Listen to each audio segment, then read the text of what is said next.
Get off quickly, you fool. After getting my memory back, I promised myself I would leave my husband and in-laws who had put me through all of this. Where am I? My name is Meg, and I'm 28 years old. When I woke up, I found myself in a hospital bed. I was confused about how I ended up there. Just then, I heard footsteps, and a man rushed into the room. He came towards me with an angry expression, but I didn't know who he was. I don't know this person, I thought. Excuse me, but who are you? I asked. He looked at me and said, Meg, are you kidding me? If you're awake, you're fine. Leave the hospital right away. Being here is an overreaction. You're dragging me into this mess.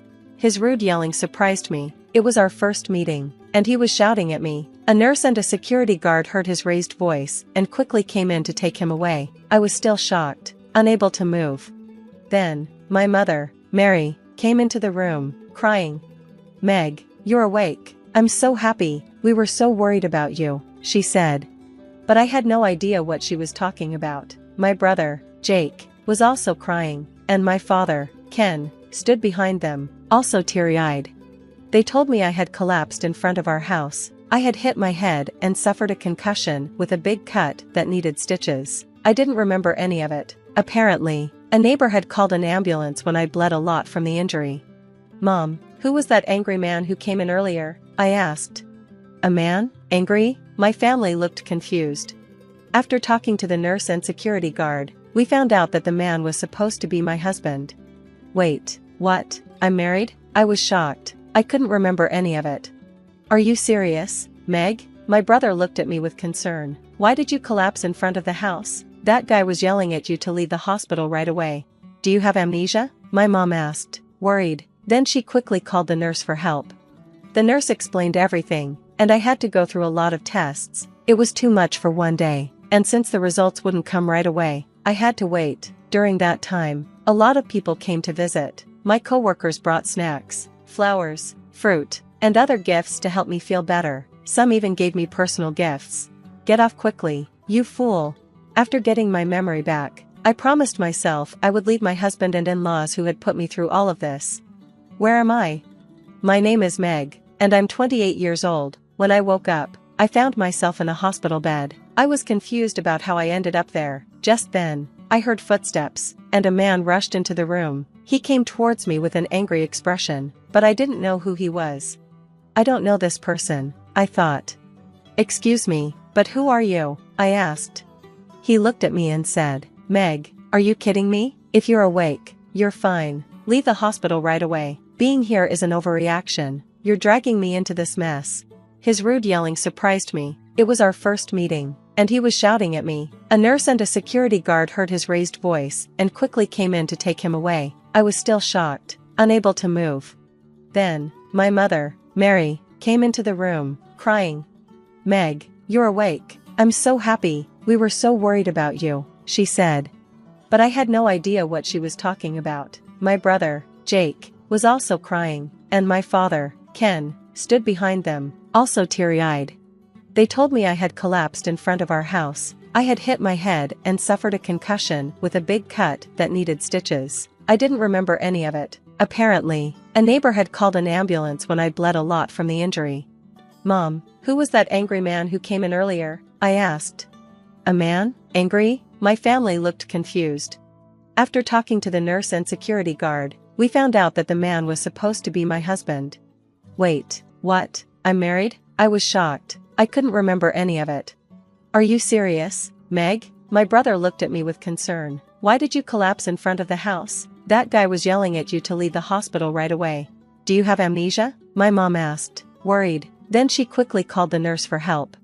The nurse explained everything, and I had to go through a lot of tests. It was too much for one day, and since the results wouldn't come right away, I had to wait. During that time, a lot of people came to visit. My coworkers brought snacks, flowers, fruit, and other gifts to help me feel better. Some even gave me personal gifts. Meg, today we made your favorite fried chicken. Eat as much as you like. Your dad bought a cake, too. Let's all eat it together later. My mother made delicious meals for me every day, and my father and brother took great care of me. Thanks to my mom's cooking, my body started getting better day by day. My workplace was understanding. and they told me to take time off to rest and come back to work when I was fully recovered. Living at my parents' house helped me heal, not just from my injuries, but also from the fatigue I had built up. My hair and skin, which had been in bad shape when I first went to the hospital, became healthy again. I could see how much stress I had been under during my married life. But suddenly, I felt anxious. Does being married mean I have to go back to that house? I said this out loud, and my mother quickly responded, "Don't worry, no one is going to force you to go back to a house that treated you this badly. You should divorce him and cut ties as soon as possible." After talking it over with my family, we decided to get a lawyer. The lawyer was a longtime family friend who knew me since I was a child, and after hearing what had happened, he was angry and agreed to help. Thanks to the lawyer's help, the divorce process started smoothly. Meanwhile, at Kevin's house, he and his parents were angry. "When is she coming back? The housework and the store can't run smoothly without her. We need her back as soon as possible." Kevin said, "She's already been discharged from the hospital, right? Why isn't she coming back here? Instead of resting, she should be having a child." Kevin's father also complained, "She's a spoiled wife. When she comes back, we need to set her straight." They even called my parents' house every day. "Is Meg there? Why isn't she coming back? She's feeling better, right? We have a business, so she should come back to work soon." My brother told me what they had said. My family all agreed that I didn't need to return, but I wanted to go get my belongings. I talked to the lawyer, and my father decided to come with me. From that day on, Kevin's family was in trouble. As soon as I entered the house, they started blaming me. "How long are you going to stay at your parents' house? What have you been doing? You haven't even answered the phone. You're such an irresponsible wife. Hurry up and get back to work. There's a lot of housework and work waiting for you." But as Kevin and his family yelled at me, my father and the lawyer entered the room. They were surprised to see them and stopped yelling. "Why didn't you come back alone? Why did you bring a lawyer? What does he have to do with this?" they asked. But then they started scolding me again. The lawyer tried to calm them down and led them to the living room. My father stayed with them while I went upstairs to pack my things. As I packed, I remembered I had left something important here, a diary where I had written down the emotional abuse from Kevin and his family, along with the dates. The lawyer said it was very important evidence. I also had another piece of evidence I had hidden from them. As I was packing, I heard a loud bang on the desk downstairs. Kevin's family was yelling again. "Who agreed to the divorce? Don't make decisions on your own." My body tensed up at the sound, and I crouched down, worried. It seemed like my father and the lawyer were discussing the divorce, and things were about to get serious. I quickly grabbed my packed things and rushed downstairs. Just then, Kevin came out and asked, "What's with the luggage? Aren't you coming back? Are you the one asking for a divorce? Explain yourself." As Kevin tried to grab me, the lawyer stepped in and stopped him. "Violence is not acceptable," the lawyer said. Kevin tried to argue, but the doorbell rang. My mother-in-law answered the intercom. "We are the police. Is Kevin Davis home?" the police asked. My mother-in-law's voice shook as she hurried to open the door. One of the officers said, "Kevin Davis, you are under arrest for suspicion of assault. Please come with us." Kevin was shocked. "Why me?" he asked. He seemed confused, but the police explained that after I filed a complaint about the incident, it became a criminal case. The security camera footage confirmed my story, leaving him with no excuse. At first, Kevin tried to remain calm, saying, "I'm not wrong. It's her fault for being clumsy. I only pushed her a little." But as he shouted louder, neighbors began gathering outside. My mother-in-law cried out, "Kevin, why?" And my father-in-law just stood there, stunned, ignoring them, my father, the lawyer, and I left the house. Afterward, we sent a formal letter to my in-laws and Kevin, demanding a divorce. I included the details of the incident and the ongoing emotional abuse, all of which I had documented in my diary. That day, when Kevin slammed his fist on the table, everything clicked into place. All the memories of the emotional abuse came flooding back. I had also recorded many instances of verbal abuse on my smartphone. There were nearly 100 recordings over the past year. Kevin and my in-laws would yell at me over the smallest things, like dinner being late or the bath not being ready. They called me a failure, lazy, and slow. Listening to these recordings made me feel small and worthless, but now, with the evidence I had, my diary and voice recordings, I knew I had what I needed for the divorce. I also sent a piece of evidence to my in-laws, Kevin's medical test results. They always blamed me for not having children, but it turned out that Kevin had a condition called azoospermia, which caused infertility. I had kept quiet about it before, but now, I didn't care. In court, Kevin still blamed me, shouting, "It's her fault. I did nothing wrong." His behavior showed no remorse, and the judge sentenced him to prison without probation. I also sued Kevin for emotional and psychological abuse. I planned to get compensation and sever all ties with him completely. There was no love left for him now, and I felt relieved knowing I wouldn't have to see him while he was in prison. As for my in-laws, I used the evidence of the emotional abuse to negotiate a settlement. At first, they argued, "Why should we pay? We were teaching her how to be a proper wife. She should be grateful," but in the end, I received compensation from them as well. After my in-laws found out that there was solid evidence against them, they likely realized that the scandal would damage their business, so they paid me more compensation than what was typical in such cases. However, their fears quickly became a reality.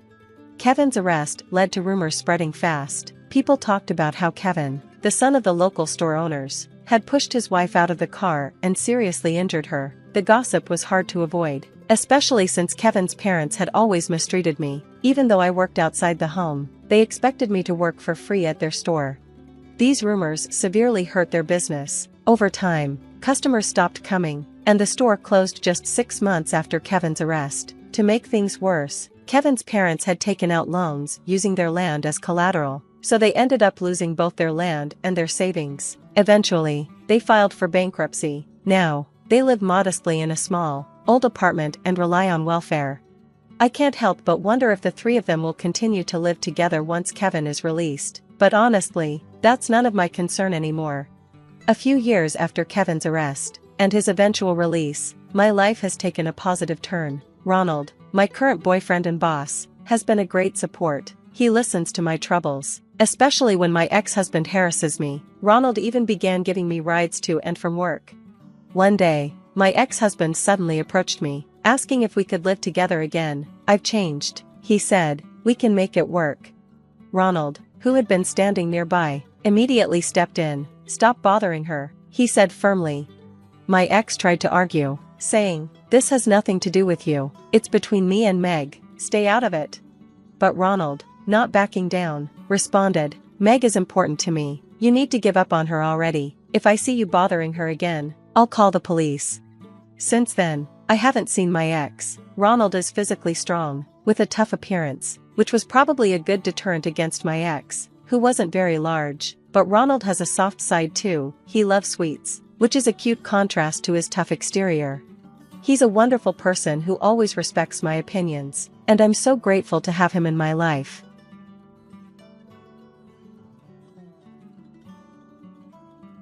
The bill is $2.6 thousand. The backers are the mafia, you know? If you're scared, why don't you call your daddy? I found myself in an overpriced pub with my coworker. When I refused to pay the outrageous bill, the pub staff threatened me like that. Furious, I fought back. "Do you want to make this a big deal?" And then, 5 minutes later, just as I declared, the pub was in a huge mess, with the staff crying and apologizing. I'm Caitlin Nichols, 35 years old. I worked as a regular company employee. At work, I'm close with my coworker Emily. But Emily has had a bit of a problem lately.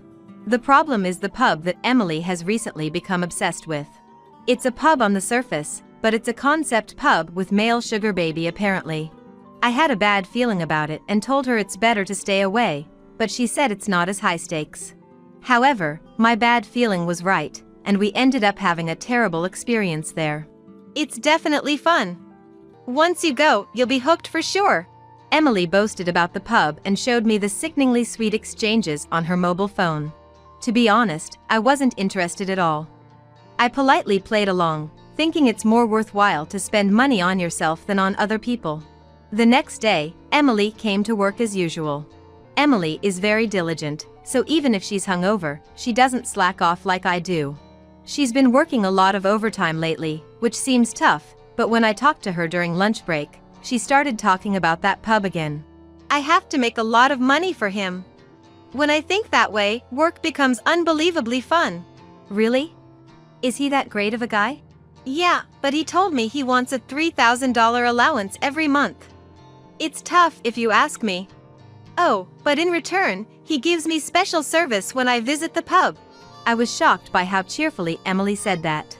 Is she spending even more money on top of sending $3,000 every month? No matter how happy she is to be wanted, isn't that going too far? Thinking that, I advised Emily not to overdo it. But she just laughed it off. $3,000 is on the cheaper side. Some people who go there send $10,000 a month. What? If I could make that much money, I could keep a handsome man all to myself. She had a dreamy look in her eyes, but it's clearly an abnormal relationship. Feeling uneasy, I warned her not to get any strange ideas. When I asked her where that pub is located in the first place, she handed me the pub's business card, probably thinking I was getting interested. Looking at it, I couldn't help but frown. That's because the address was in an area notorious for its poor public safety. I just hoped she wouldn't get caught up in anything shady. I had that thought just a few days ago. Without my knowledge, Emily's shocking private life had taken an unbelievable turn. Hey, I need to talk to you about something. Emily said that to me a few months later. She looked haggard, far from being healthy. Talk? Sure, but what's wrong? You've been acting strange lately. It's hard to say it here, so can we go out for drinks after work? Yeah. I was worried about Emily's bitter smile, and I couldn't focus on work all day. Then in the evening, I finished work on time to go drinking with Emily. While waiting at our usual pub, Emily entered after finishing work. Oh, Emily. Did you lose weight? Are you eating properly? Well, you know. Even the pub staff was concerned about how much weight Emily had lost. If even I, who sees her every day, think that way, it must be a shocking change for people who only see her occasionally. Emily spotted me, ended her conversation with the staff, and hurriedly walked over. Good work. So, what's the matter? My curiosity got the better of me, and I leaned in to get to the point. Then, Emily looked apologetic and hesitant, but after ordering a drink, she quickly got to the point. I know this is a lot to ask, but could you lend me some money? What? Remember I told you about that pub before? Actually, I used up all my savings. When I said I can't send living expenses anymore, they started demanding money from me every day. Hearing that, I was dumbfounded. Even though she said they were good people, they turned out to be suspicious after all. Moreover, it seems they've been following her around lately. She said they threatened to make her suffer if she said she didn't want to be involved with them anymore. So, when I asked what I could do to make them leave me alone, they told me to prepare $100,000 as severance pay. $100,000? There's no way a regular company employee can come up with that. But if I don't prepare it, they might make me suffer. When I said it's impossible, they tried to take me to some shady place. Emily seems to have fallen into a quagmire she can't escape from. I want to help her somehow, but is there anything I can do? I do have a last resort, but if people at the company found out, it would be really bad. But Emily started crying, looking like she's really cornered. Did you go to the police? I filed a damage report, but the police won't take action. Seems like they have dangerous people backing them. I was even more at a loss. For now, to rescue Emily, I need to talk to that man. It would be great if we could find some kind of compromise. I'll intervene and talk to him for you. So call that person and have him come here. Oh, okay. With an anxious look, Emily sent a message telling him to come now. Apparently, that man's name is Henry. What should we do? He won't come. What? Why? He said if we want to talk, we have to go directly to the pub. Meeting outside is prohibited unless it's an arranged date. I thought this was getting bad. But now that we've stepped in, we can't just leave it alone. To help Emily, I contacted a certain place in advance and headed to the pub where Henry was. Welcome. That girl over there said she wants to talk to me? It's not often you introduce me to a new girl. Guess you're useful for something after all. The pub we were taken to looked shady at a glance. We were immediately shown to a table, with Emily and I sandwiched between two men. One of them was Henry, the one Emily mentioned. The other was introduced as Yosef, Henry's colleague. We were asked what we wanted to drink, so we said water. I came here today because I have something to discuss. Please let Emily go. When I cut straight to the point, Henry made an unpleasant face and glared at Emily. Emily seems to be completely looked down on, trembling in fear. Let her go. What's that about? I was just being friendly with Emily. His tone was calm, but he wasn't smiling. Anyway, if you wanted to meet me, let's talk about something fun. The reason I wanted to meet was to settle this. $100,000 for severance pay is obviously absurd, don't you think? Huh? That just means you don't want to let go of her that easily, right? You get it, don't you? Henry said that with a creepy laugh, glancing at Emily out of the corner of his eye. Thinking about how he's deceived so many women like this, I couldn't help but feel infuriated. This is going too far, no matter what. This is a pub, right? Why are you acting like a sugar baby? Yeah, a pub. So calling me a sugar baby is a bit. And in the first place, it's the girls who come here that started saying that. Just think of it as part of the service. Are you properly following procedures in running this place? I've heard rumors that you have shady people backing you too. Of course. What, are you prying? Are you a lawyer or something? Henry laughed happily. He probably thinks that if I'm a lawyer, I must have money. No, I'm not. Anyway, just stay away from Emily from now on. Hearing those words, Henry's mood soured. What did you say? If you keep saying such cheeky things, you don't know what'll happen to you. Henry glared at me with narrowed eyes, but I glared right back, not backing down. Then, barging in between us was Yosef, Henry's colleague. Who are you? Are you messing with us? You know that's called obstructing our business, right? He intimidated me with a frightening look, and I almost averted my eyes involuntarily, but I endured it. I came here to settle things. Emily's contributed enough already, don't you think?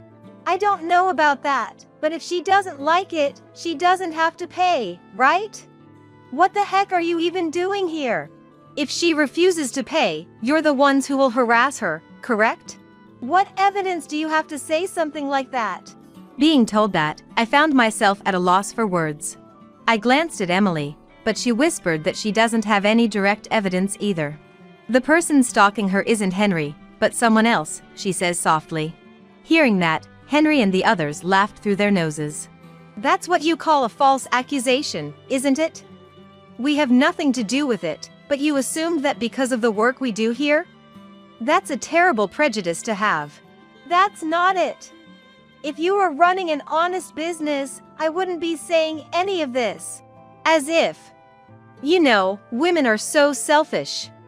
It's infuriating, but we're the ones catering to them to keep them happy. We should be allowed to take a little, don't you think? Henry looked at me with a mocking grin. Emily was already on the verge of tears. I can still pay the $50,000, so please forgive me for that. Wait, Emily. What are you saying? Because if I don't... Just calm down. I patted Emily's shoulder to calm her down. Seeing that, Henry and the others looked even more gleeful. That works too. Well then, have it all ready by tomorrow. The full amount by tomorrow. That's impossible. Can we break it up into payments? Didn't you just say you could have it ready? You heard her too, right, Yosef? When Henry asked, Yosef nodded with a sleazy grin. Things have taken a terrible turn. Emily was trembling and unable to speak. On her behalf, I raised my voice and strongly refused, saying it was impossible. But the two men wouldn't listen. You're such a noisy woman. Just go home already. We're done talking, right? The conversation isn't over yet. It is over, isn't it? We settled on $50,000. I think we're making a big concession here. It's absurd to assume we're paying in the first place. I desperately pleaded, but Yosef forcibly shoved a receipt at us. We hadn't even ordered anything besides water here. I kept insisting it made no sense to give us a receipt. However, Henry snatched the receipt from Yosef and threw it at me. Your bill is $2,600. Our backers are the mafia, you know? If you're scared, call your daddy.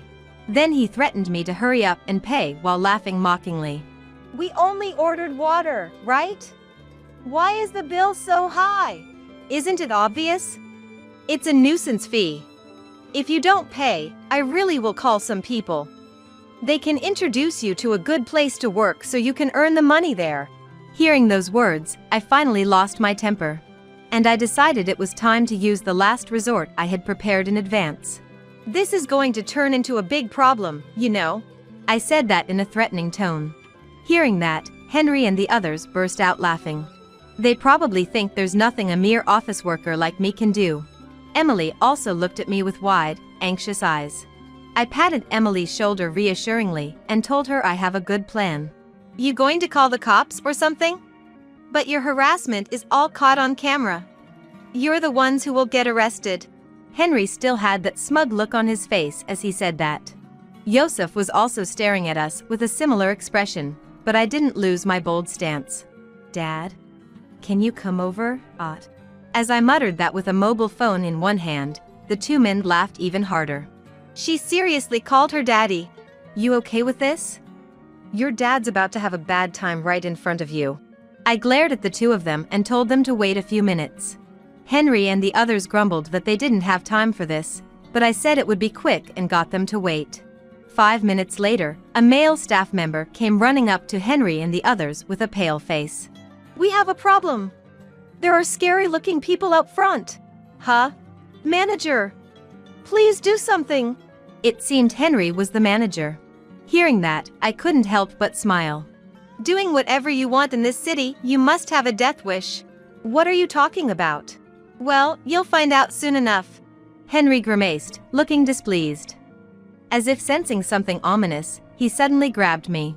At that moment, a shadow fell over Henry's head. "Miss, is this the guy? He's definitely an unfamiliar face." "What?" The man who spoke was over 190 centimeters tall. He had a sturdy build and glared sternly at Henry and the others. That imposing aura made the two men cower for a moment. Seeing that I was being grabbed, the man immediately grabbed Henry's wrist tightly and told him to let go. Henry was slammed to the floor. Henry then made an exaggerated show of being in pain. "Ow! What do you think you're doing? I got hurt because you grabbed me. Pay up for damages." Henry yelled at the man with a nasty grin. I was astounded by how low this man would stoop. Hearing the commotion, Emily hurried over to me and pressed close. "Is it really okay to do this? Leave it to me." As I said that to reassure Emily, she stared at me uncomprehendingly. Then, even more guests arrived. "What's this? Trying to collect money from the mafia? That's some nerve you've got there, punk." "What? The mafia?" Henry blinked, searching for the source of the voice. The voice belonged to an elderly man, flanked by 5 other men of similar stature.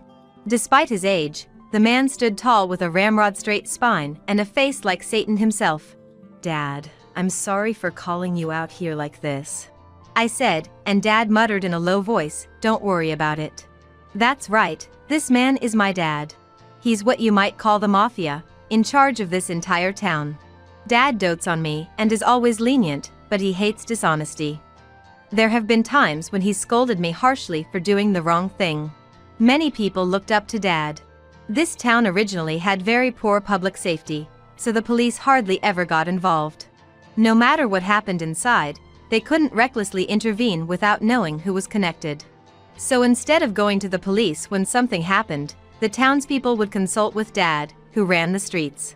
Even though he's mafia, Dad has ties with the local police and could settle most matters amicably. When I saw this restaurant's business card, I immediately knew it was one Dad wasn't aware of. I asked Henry to make sure, and he said he had followed the proper procedures, but I could tell right away that it was a lie. Thanks to Henry lying for me, I had a pretext to call Dad. Not only that, but before coming here, I had contacted Dad. I told him to be ready to move at any time in case something happened. Dad said he would go ahead and take care of it, but I told him I would talk to them first, because if I could make them understand, there would be no need for Dad to come out. But Henry and the others didn't take it seriously. Honestly, I didn't want to make a big deal out of it, but I felt like this was going nowhere, so I called Dad. Usually only Dad's men would come, but Dad is a worrywart, so he must have come himself. He is in a position to make enemies, so he seems fully prepared in case something happens.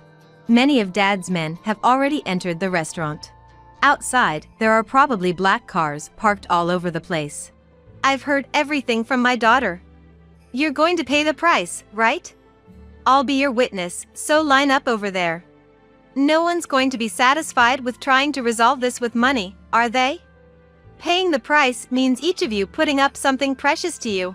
As Dad said this, Henry and the others, who had been so confident until now, turned pale and froze. They hurriedly stood up and suddenly took a humble stance. What do you want? What do you mean, Dad? You're the boss of the Nichols family, right? You know my face? Then this will be quick.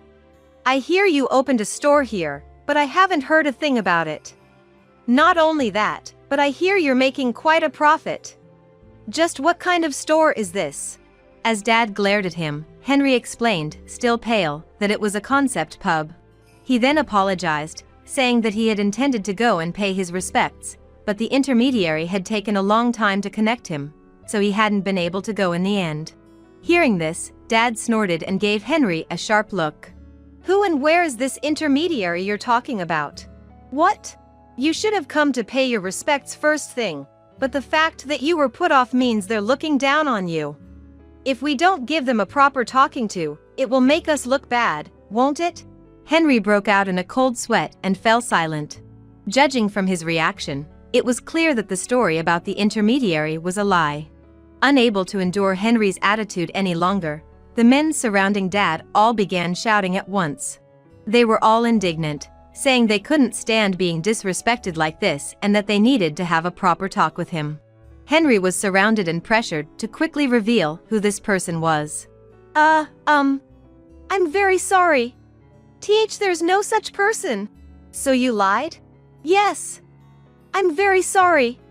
I never thought this would happen. No, well, I had heard the story properly. When I was given this place, I was told to make sure to pay my respects. But, well, My dad listened to his faltering words and let out a deep sigh. Trying to swindle money from us and then lying on top of that. You've got some nerve looking down on us like that. His voice was low, almost a growl. Henry shuddered at the sound and offered a deep apology. But Dad told him they needed to have a serious talk and had his men move Henry to a seat. Opening a store without permission, running a shady business, and even causing trouble for my daughter. This is an unforgivable incident.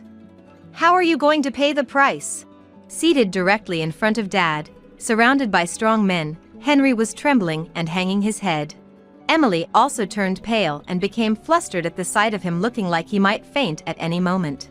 Caitlin, you're in the mafia? No way. I left home, so I'm not involved. But my family is. When I saw this restaurant's business card, I knew it was one they weren't aware of, so either way, this was bound to happen. When I said that, Emily turned pale. Before I knew it, the female customers in the restaurant had disappeared, and Dad's men were glaring at the staff while waiting for the conclusion of Dad and Henry's conversation. Henry's colleague Yosef was also surrounded to prevent him from escaping. What's going to happen to Henry? Who knows? But since he opened a store without permission and made a lot of money through shady business practices, he'll probably have to pay a price commensurate with that. What does that mean? I don't know what will happen either. Emily's voice caught in her throat, but she didn't ask me to help. She must have been fed up after being treated so badly. By the way, Emily, I'd like you to keep quiet about my family at the company. I really wanted to keep it a secret, but I told you because I wanted to help you. You understand, right? Oh, of course. Deep down, I always felt guilty, like this was going too far. Then promise me that you'll never use money like this again. Hearing those words, Emily silently nodded. Meanwhile, the conversation between Dad and Henry continued. It seemed he was being cornered quite badly. Once Dad had him thoroughly pinned down, I thought, staring intently, and my eyes met Henry's. Hey! I won't do this again, so please help me. Convince your dad. I laughed through my nose at his pathetic appearance. Don't you have the mafia backing you? Why don't you call them? At those words, Henry turned pale. The mafia backing he mentioned must have been my dad. Since he had used Dad's name without even paying his respects, Dad's anger must have been at its peak. What's this about? You have someone backing you? Then call them out right now. Which organization are they from? Wait. I am so sorry. I used your name without permission and did whatever I wanted. Since this town was under the Nichols family's jurisdiction, casually throwing around the mafia's name is a serious crime, even legally. Do you want to go to prison? No way. I am sorry. Henry cried, but my dad wouldn't forgive him. Told that they needed to talk at the office, Henry tried to run away in fear, but he couldn't escape. There were many of Dad's men in the restaurant, so there was no way he could get away. As a last resort, Henry clung to me. Please help me. I'll do anything. I won't go near that woman again. So please. Why would I help someone who's made a fool of me? I tried to talk to you properly and warn you before it came to this. But it's your fault for not listening. Then Henry, with tears streaming down his face, expressed his regret, saying, it wasn't supposed to turn out like this. Afterwards, he was put in a car and taken away somewhere. The staff who were left behind were told not to get involved again, and that if they did this kind of thing again, they wouldn't get off easy. Amidst all this, I took Emily's arm and headed to my family's house. At home, Dad promised Emily that he would make sure Henry was properly dealt with. Hearing this, Emily expressed her gratitude many times, saying she would never forget this favor, and then left. I don't know what happened to Henry after that. And I continue to go to work as usual, occasionally stopping by my family's house. Since Emily is keeping her promise, I've managed to avoid being found out. If anything, Emily has become more attached to me than before. Seeing her like this, I feel like I've gained a cute little sister, and I'm living peacefully while savoring the feeling of being admired like sisters. Nobody's going to buy your paintings. Instead of wasting your time on that, you should get a part-time job. Timothy tore up the exhibition tickets right in front of me. Silently, I stared at the pieces scattered at my feet. Tears began to overflow. Becoming an illustrator was a dream of mine since childhood. I had finally realized that dream and managed to hold an exhibition. But it was denied. Every time I painted, Timothy, as well as my father-in-law Brian and mother-in-law Donna, made faces of disdain. Still, I endured and lived on. I never neglected household chores. After our daughter Cynthia was born, I managed parenting as well. I never dismissed Timothy's hobbies. Yet, this was too much. Quietly, I thought to myself, Timothy, I won't forgive you anymore. From now on, I will live as I please. I won't let anyone complain. Picking up the pieces of the tickets, I glared at Timothy. I, Jessica, am 35 years old. I was married to Timothy at 22.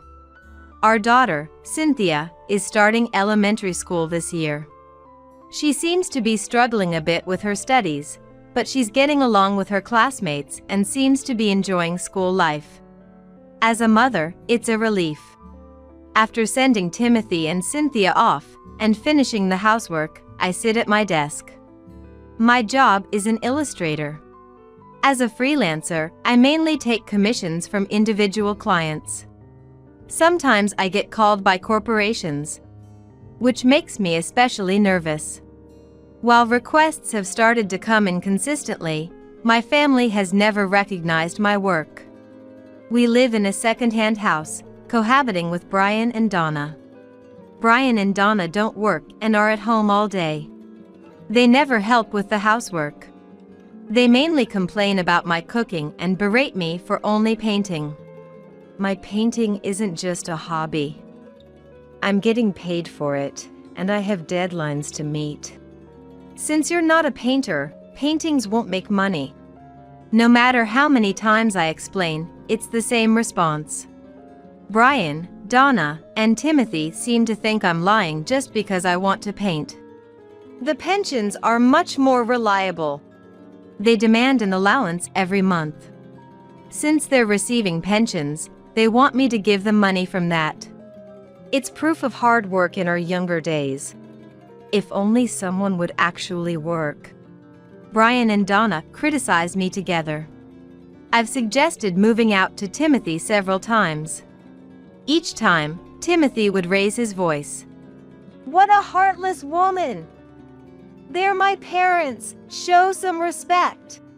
But Timothy always sided with Brian and Donna. Even when Donna accidentally broke a vase. Mom's not at fault, he said. It's your fault for placing such a fragile thing here. They insisted, and I was always made out to be the bad guy. Donna's main way of spending her allowance is on toys for Cynthia. Thank you, Grandma. It's okay. I'll buy you anything, just tell me. Okay. I love you, Grandma. Unaware of the truth, Cynthia is fond of Donna. On the other hand, when we go shopping and Cynthia wants sweets, I sometimes take them away from her. At such times, Cynthia would yell at me. You're mean. You're nothing like Grandma. Cynthia, I'm saying no because I'm worried about you. You'll get cavities if you eat too much. But Grandma says it's okay.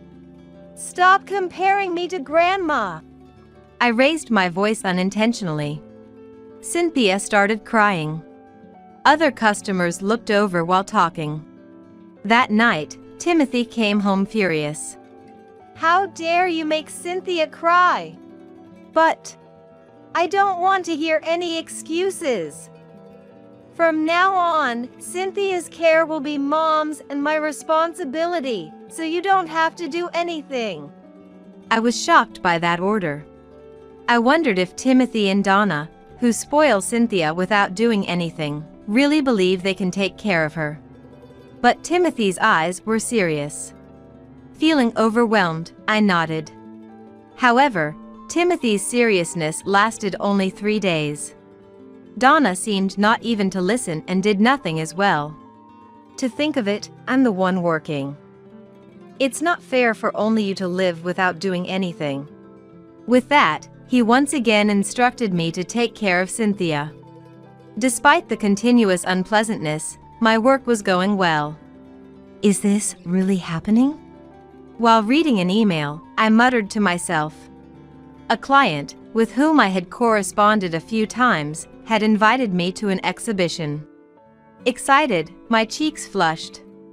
I checked the email several times, savoring the fact that it was true. To hold an exhibition, I needed many paintings. There were repostings of past works, but the main content was still new creations. I started creating with more passion than ever before. I always worked late at night when my family was asleep.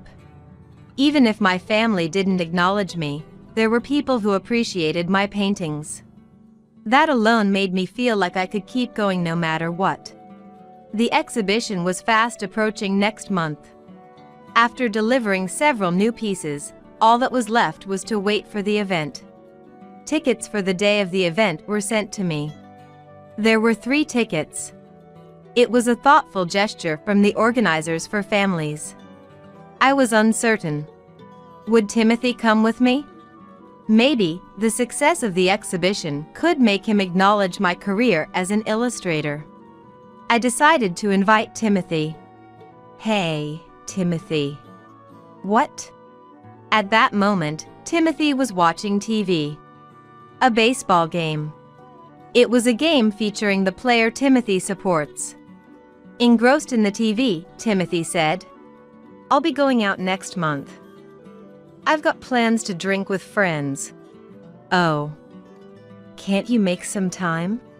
Why should I? My work has been recognized, and there's an exhibition coming up. I was hoping you could come see it. Timothy silently watched the TV. Impatiently, I repeated, It's my first exhibition. A regular and important client organized it, and there will be new paintings. What are you talking about? Finally, Timothy looked my way. His eyes were twisted in contempt. Don't drag me into your playtime. It's not play. The paintings on display might even sell. Your paintings? Nobody's going to buy them. Instead of wasting time on that, you should get a part-time job. Timothy shouted. He snatched the tickets from my hand. And then, he tore them up right in front of me. The pieces scattered at my feet. I stared at the pieces in a daze. I was speechless. Only tears overflowed. Picking up the pieces of the tickets, I thought to myself, Timothy will never understand my profession. I have never dismissed Timothy's hobbies. But Timothy would not allow me to have hobbies, nor to make them my job. I've reached my limit. I found myself glaring at Timothy. I can't take it anymore. I blurted out.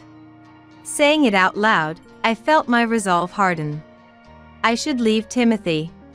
Honestly, divorce had always been on my mind. The divorce papers were kept in a drawer in my room. But every time I thought of handing them to Timothy, I remembered Cynthia. Cynthia needs both her parents. And if I took her and left the house, she would have to transfer schools. That's why I've been enduring it all this time. But that ends today. Hey, Jessica? Ignoring Timothy's call, I returned to my room. I gathered my things and filled out the divorce papers. This is it. Nodding to myself, I headed to Cynthia's room. Cynthia seemed to be doing her homework, sitting at her desk. Mom? I'm sorry, Cynthia. Seeing Cynthia's face, I was overwhelmed with guilt. I hugged Cynthia impulsively. Cynthia was surprised. Cynthia. I've decided to leave this house. Huh? Innocence faded from Cynthia's face. Feeling sorry for Cynthia yet continuing, I said. What do you want to do, Cynthia? Stay here with Dad, or come with me? I thought she wouldn't come. Cynthia was fond of Donna, and I was always scolding her. With that thought and a wry smile, Cynthia surprised me. I'll go with you. Cynthia. I love the paintings you make, Mom. Saying that, Cynthia laughed. With a shy smile, she pointed to the desk. I'm imitating you. I want to get good at drawing too. No, Cynthia, you're already good. You'll be better than me in no time. I was tearing up. Cynthia had drawn a girl standing in a field of flowers. It was a theme I often enjoyed painting. I left the divorce papers on the living room table and left the house. Holding Cynthia's hand, we headed to my parents' house. Since I had explained the situation just before leaving, my parents welcomed us smoothly. To think Timothy was such a person. It must have been hard, Jessica. Yeah. Without a moment to rest, my mobile phone rang. It was Timothy calling. On the phone, Timothy was furious. Jessica! Where's Cynthia? Cynthia is with me. And it's her choice, so it's not kidnapping. Custody, no matter how much the parents argue, ultimately depends on the child's decision. I had read up on custody laws in preparation for the divorce, so I was informed. And Cynthia chose to stay with me. Is that Dad? Yes. Do you want to talk? Yeah. I handed the mobile phone to Cynthia. Timothy's voice softened immediately. Cynthia! Are you okay? Yeah. Dad, I'm sorry. But I want to be with Mom. What are you saying? You'll be unhappy if you're with Mom. Come back. Dad, that's not true. Cynthia said quietly. I was surprised she had become so articulate. Mom has always tried hard. I saw. But you said terrible things about Mom's paintings and hurt her. Cynthia, I'm worried about Mom. So, I'm staying with her. Saying that, Cynthia ended the call. She looked at me and laughed shyly again. I was stroking Cynthia's head. I thought I had no allies in that house. But Cynthia was watching. In the days that followed at my parents' house, calls and letters from Timothy kept coming. The content varied slightly, but the gist was the same: give back Cynthia. It's okay. You won't be handed over to that house. Thanks, Mom. I continued my work as an illustrator. Using a pen name unrelated to my real name, my communication with regular and important clients was unaffected. Unlike Brian and Donna, my parents are working. Cynthia was waiting at home for the school transfer procedures. Inevitably, I spent more time with Cynthia. Cynthia started asking me to teach her how to draw and help with her studies. I responded with a smile. There were household chores and my artwork. Yet, I couldn't neglect Cynthia, who chose to live with me. The day of the exhibition was drawing near. My father couldn't take us due to work, but I decided to go to the exhibition with my mother and Cynthia. Then one day, coming! Cynthia cheerfully ran to the corridor when the doorbell rang. But she stopped at the entrance and came back. In a frightened voice, Cynthia said, "Mom, Dad's here." I figured as much. I had thought he would come to visit eventually. I took a deep breath. I had no intention of letting Timothy into the house. I wouldn't even open the front door. I planned to have him leave immediately. "What do you want?" I asked in as cold a tone as possible. To my surprise, it was Timothy's response that startled me. "Jessica, please come back." I was wrong. "What do you mean?" I asked. His tone of voice was too desperate to be an act. Timothy said in a weak voice, "Mom and Dad aren't doing anything. We've been living on fast food, and the laundry's been piling up since the day you left." And it was as I had imagined. Timothy, who often worked outside, must be suffering. Since no one is preparing new clothes, he has to wear wrinkled clothes again. People at sales meetings pay close attention to one's clothes. With Timothy's current unkempt appearance, it would be difficult to get new businesses. "If this continues, our house will turn into a garbage dump. Do something about it." I thought I was the one who did nothing in that house. I sighed. Donna said I was a wife who didn't do household chores. You did too. I was wrong. Mom always claimed she did all the housework, and I believed it. I was deceived. His tone made it seem as if he too were a victim. Despite having bad-mouthed me together with Donna. "Don't you have any intention of doing the household chores yourself?" "I've never held a knife, nor do I know how to use the washing machine." "Then don't rely on me for that." Essentially, he wanted me to come back and take care of the piled-up household chores. That's a joke. I'm not returning to that house. The day I left the divorce papers behind was the day I abandoned all my love for Timothy. There's no way I could feel any sympathy for him now. I'm not a housekeeper. Doing the household chores is a wife's duty.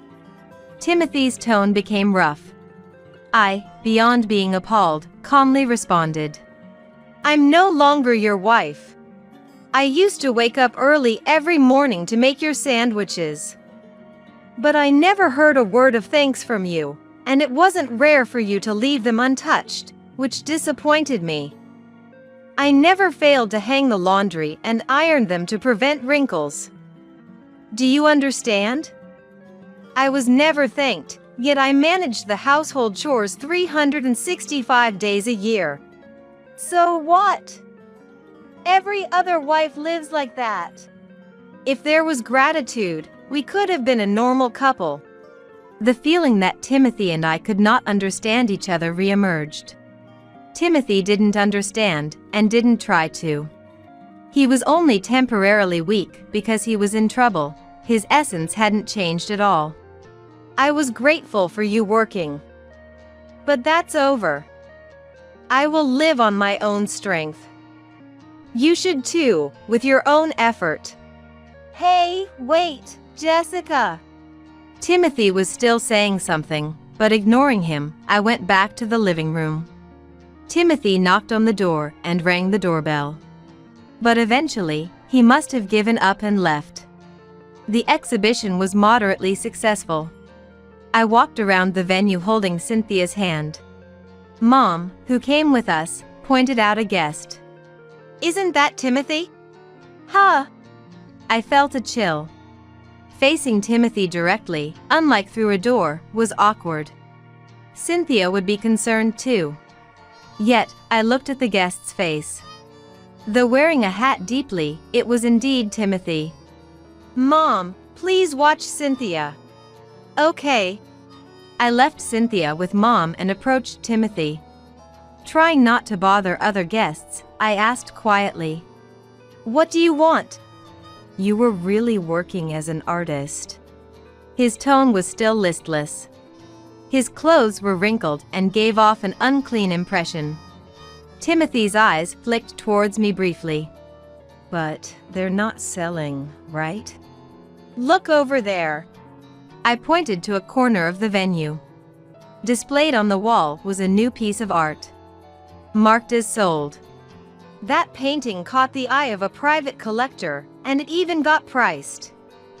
Want to know how much? No need.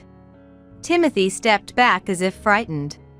Seeing my paintings being commercially viable shocked him. Excuse me, may I have a moment? Yes, how can I help you? The person who approached was a local newspaper reporter. They wanted to feature the exhibition and include an interview with me in an article. For freelancers, marketing is crucial. You need to stand out among peers to make it as a profession. From that perspective, it was a welcome opportunity. Timothy was gaping. You're that successful? Well, at least, my monthly income was higher than yours. I said plainly. Timothy moaned in dismay. I had a rough idea. Timothy had always thought he was supporting the family alone with his income. The reality was different. In fact, Timothy's salary wasn't that high. It was only with my income that we could barely make ends meet. Regarding Brian and Donna, they had been demanding based on their pensions, but those pensions were meager. Honestly, the allowance I gave to Brian and Donna couldn't have come from their pensions. It was supplemented by my income. Jessica, you were an amazing person. What are you saying now? I started to walk away from Timothy. He tried to follow me. Jessica, let's start over. You can draw as much as you like.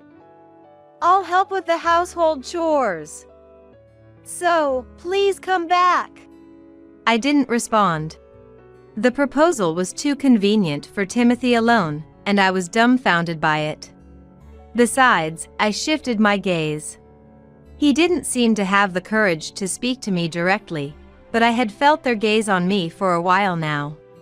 Indeed, it was Brian and Donna, now in tattered clothes. Brian and Donna were standing in front of my painting that had been marked as sold.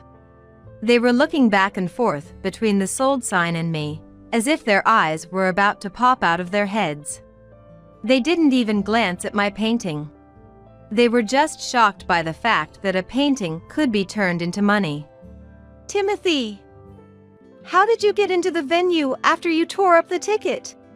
I said I was the husband of the illustrator, and they let me in. Ex-husband. My dismay deepened. By tearing up the ticket, Timothy had cut himself off from any benefits of my art. From now on, he had to live on his income and the proud pensions of Brian and Donna. Excuse me, this work is really wonderful. Thank you. A customer complimented me, and another one of my paintings sold right there. Timothy, Brian, and Donna watched the scene in disbelief. The next day, Timothy's calls became more intense. What's happened to Dad? Yes. What a pickle. The effort to bring me back was unprecedented. After some thought, I reported Timothy as a stalker to the police. Although Timothy must have received a warning, his continued phone calls and stalking behaviors eventually got him in trouble with the police. Me? A stalker? That's ridiculous. I'm her husband, he claimed, but the divorce was already finalized, rendering his protests meaningless. Faced with their son causing a police matter, Brian and Donna also left Timothy's side as if fleeing, likely followed by bad rumors wherever they went. My profession was not recognized by my family. That must have been tough. During the interview, I shared the pain of not being acknowledged for my work by Brian, Donna, and Timothy. The emerging creator is a tragic heroine, overcoming adversity to continue her work. That was the headline.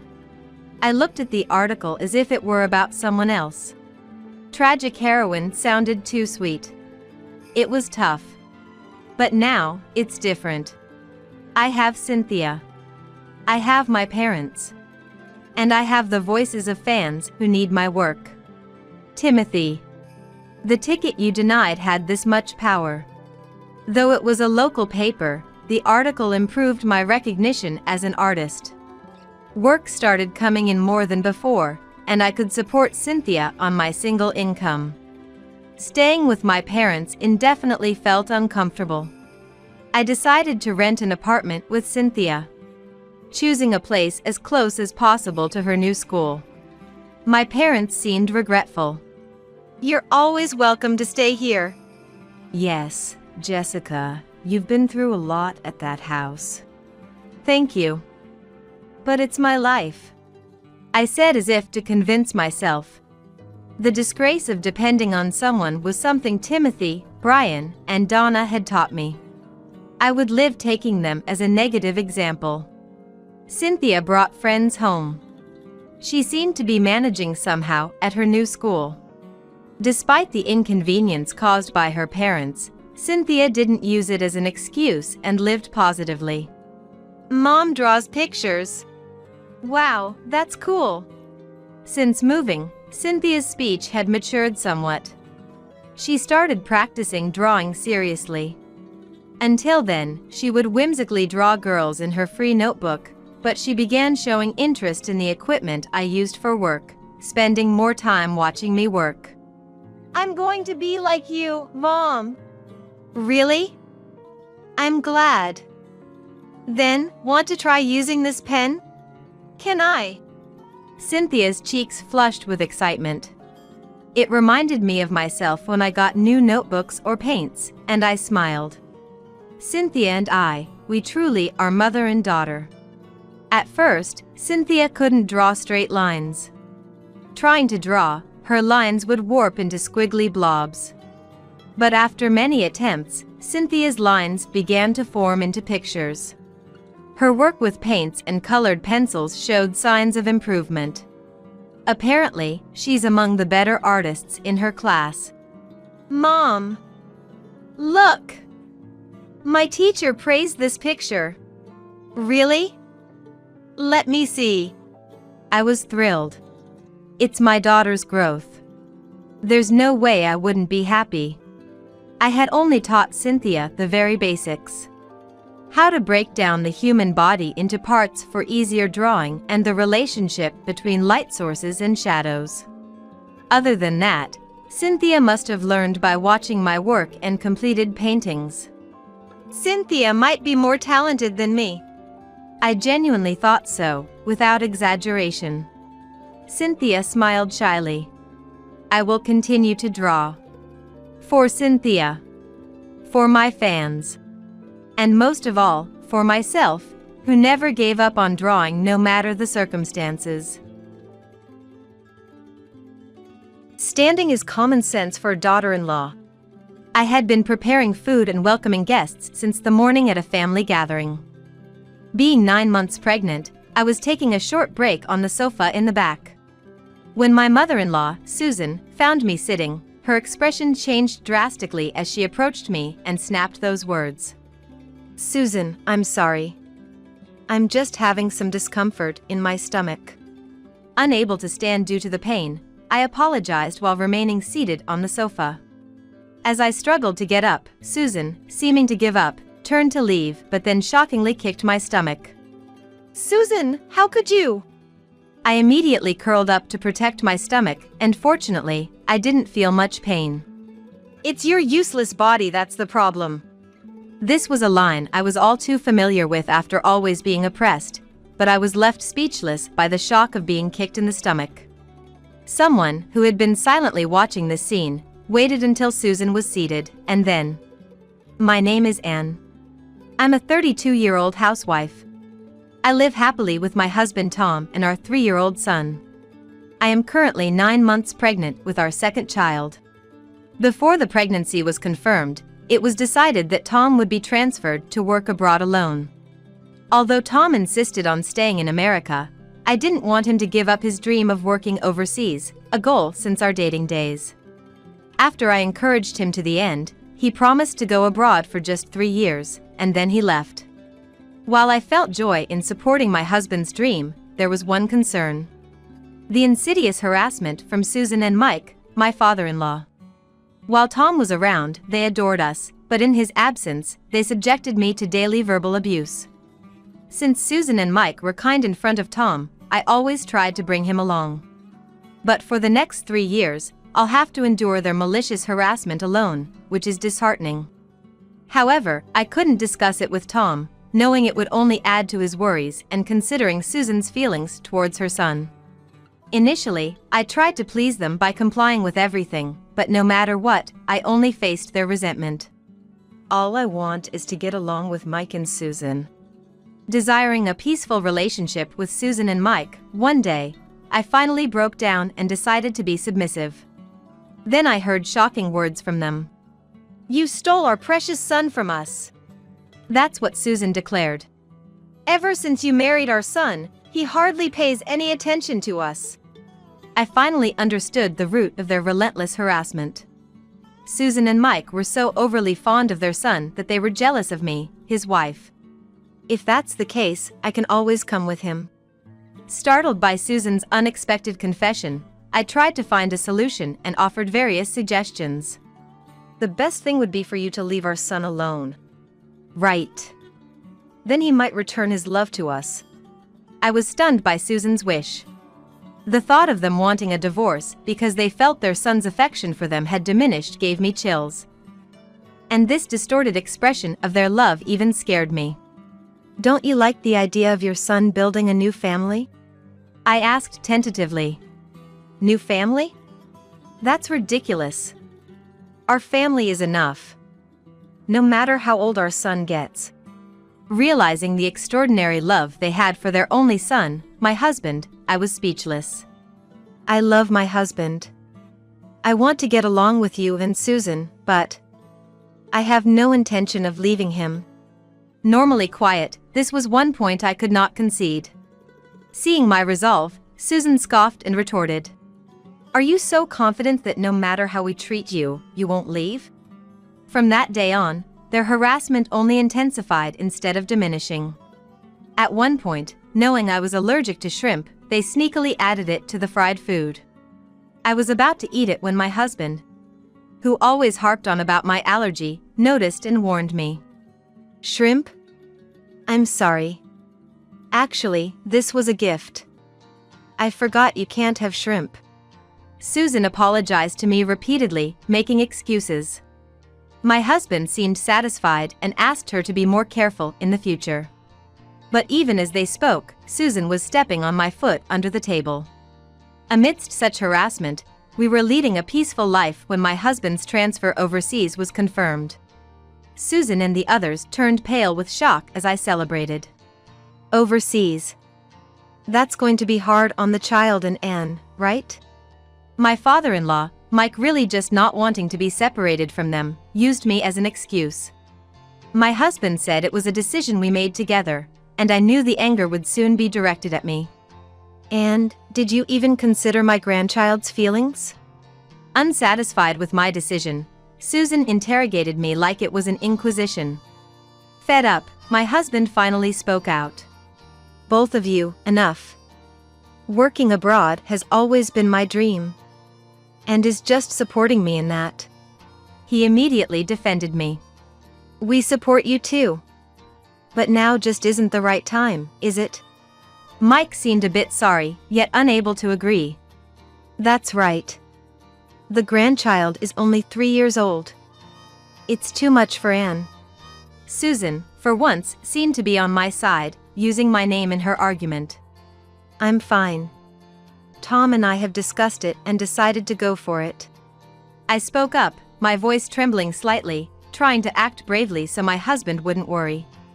Realizing our determination, Susan and Mike reluctantly accepted it, though with a sense of defeat. That night, feeling sorry towards Susan and Mike, my husband suggested we all have dinner together. I had been avoiding eating with them since the shrimp allergy incident, but I decided to endure it for my husband's sake.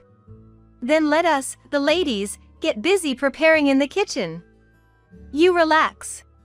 Susan, excited to cook for her son after a long time, went into the kitchen.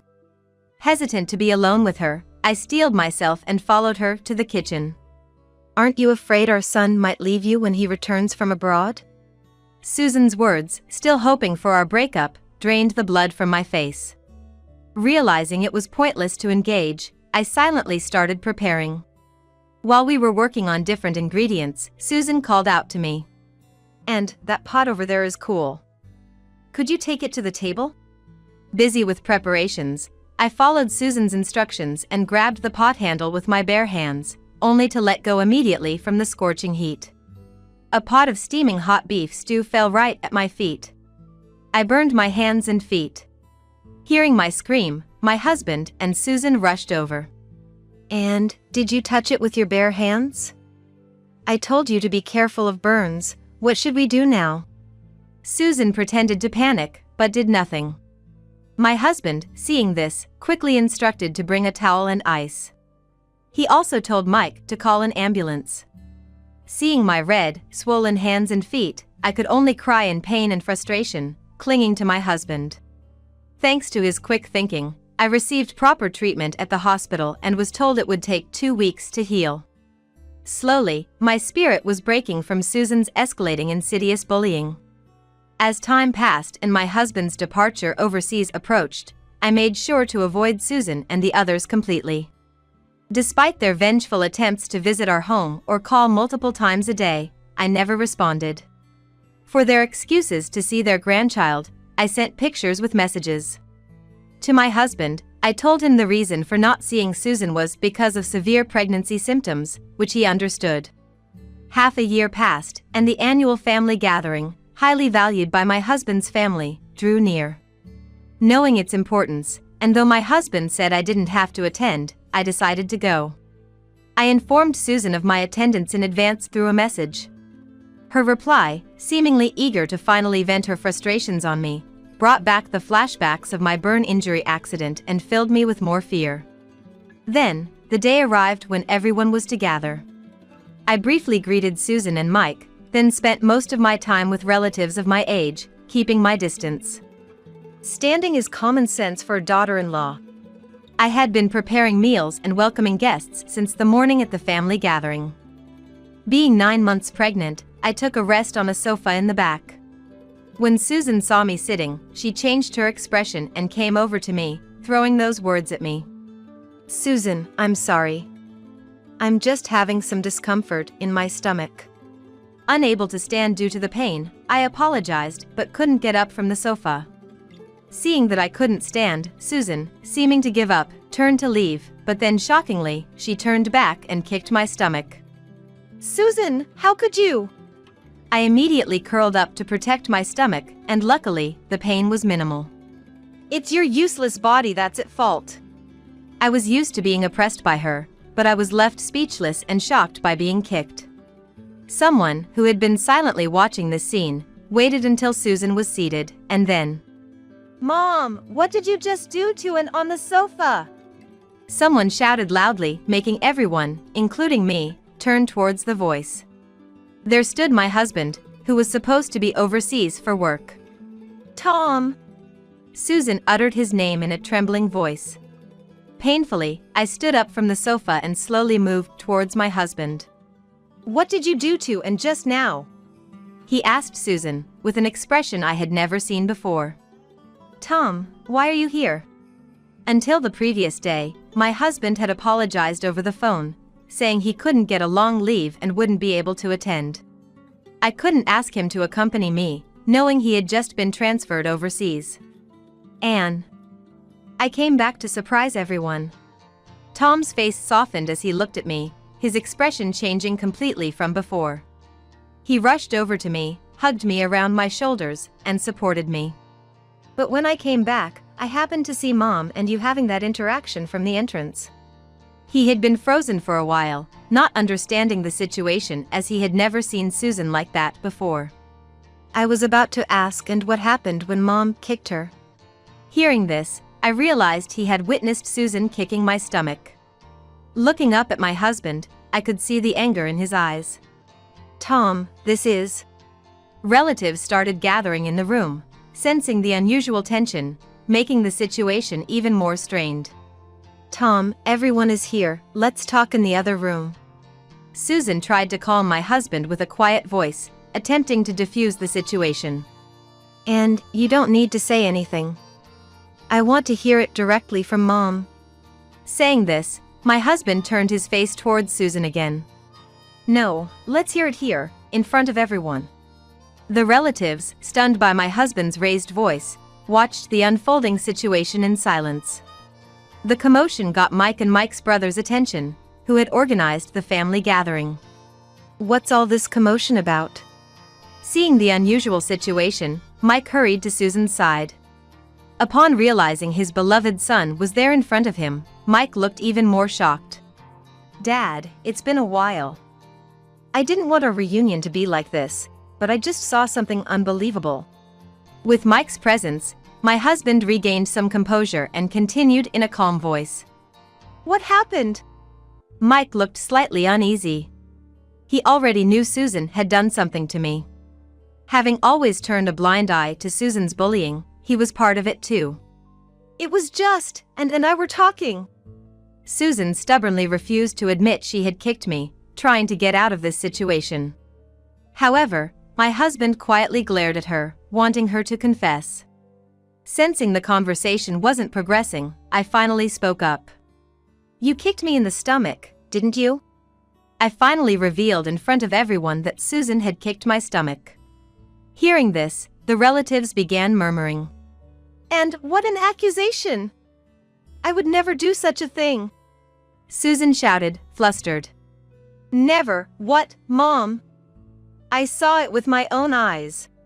My husband expressed his frustration and anger at Susan's denial and her true nature. As he seemed about to confront Susan, I urged him desperately to stay calm. "Tom, are you sure it wasn't a misunderstanding? Susan doing such a thing." Mike continued to defend Susan until the end. Hearing this, my husband's suspicion only deepened. "Dad, even now, you're siding with Mom?" My husband was speechless at Mike's attitude, seemingly more afraid of Susan facing critical judgment than the fact she had kicked me. "Tom." I could only hold his hand tightly. The ease with which his parents dismissed their daughter-in-law raised my husband's suspicions, bringing up a question in his mind. "Ann, this isn't the first time, is it?" My husband's intuition seemed to pick up on something from Susan's behavior. Trying not to worry him, I felt both frustrated and relieved that my strongest ally had finally appeared, bringing tears to my eyes. Realizing this wasn't the first incident, my husband asked, "Mom, what terrible things have you done to Ann?" His anger not subsiding but intensifying. The relatives intervened to stop Tom as he approached Susan and Mike. "Tell everyone here what pain you've caused, Ann." As Susan heard this, her face turned pale. and she collapsed to the ground. "Tom, it's too harsh to treat Susan like this in her condition." Mike began to show anger towards Tom. "Harsh? Then what about that burn?" Susan and I were shocked, as if our thoughts had paused for a moment. And the one who raised his voice upon hearing this was, surprisingly, Mike's brother. "And was burned?" Mike's brother, who had been quietly observing what he thought was a mother-in-law and daughter-in-law issue, spoke up for the first time, surprised by the unexpected development. "It seemed strange to me that day, and got a severe burn holding a pot of just done beef stew with her bare hands. My husband had been troubled by the fact that I had done something I would never normally do, and would always check if it's safe before handling a pot with her bare hands if it were her own decision. I always had a habit of double-checking everything, whether it was cooking or leaving the house, which my husband knew well. So, it seemed odd to him that I would grab the pot without thinking." "The beef stew was made by Mom. Did she say something at that time?" As he pressed for answers, Susan and Mike fell silent. Some relatives defended Susan, while others expressed disbelief. I decided to reveal everything. "That time, Susan said it was cool, right?" I repeated Susan's words with courage. I explained how I was busy with my own cooking preparations that day and took Susan's words at face value without checking the pot. "I regret not verifying and ended up getting burned." I admitted my mistake. Hearing this, Susan's expression changed, and she glared at me, shouting, "You are just trying to slander us. What kind of daughter-in-law are you?" Susan, who had been subdued, became enraged when faced with me. "I'm not stupid. I have saved our interactions as evidence." I had secretly been collecting evidence of Susan and Mike's insidious harassment, in case I couldn't endure it any longer. My husband showed a surprised expression, then I said, "Tom, I'm sorry I kept quiet. I didn't want to worry you, and I was afraid of ruining your relationship with Susan and Mike." The root of his parents' harassment stemmed from their affection for their beloved son.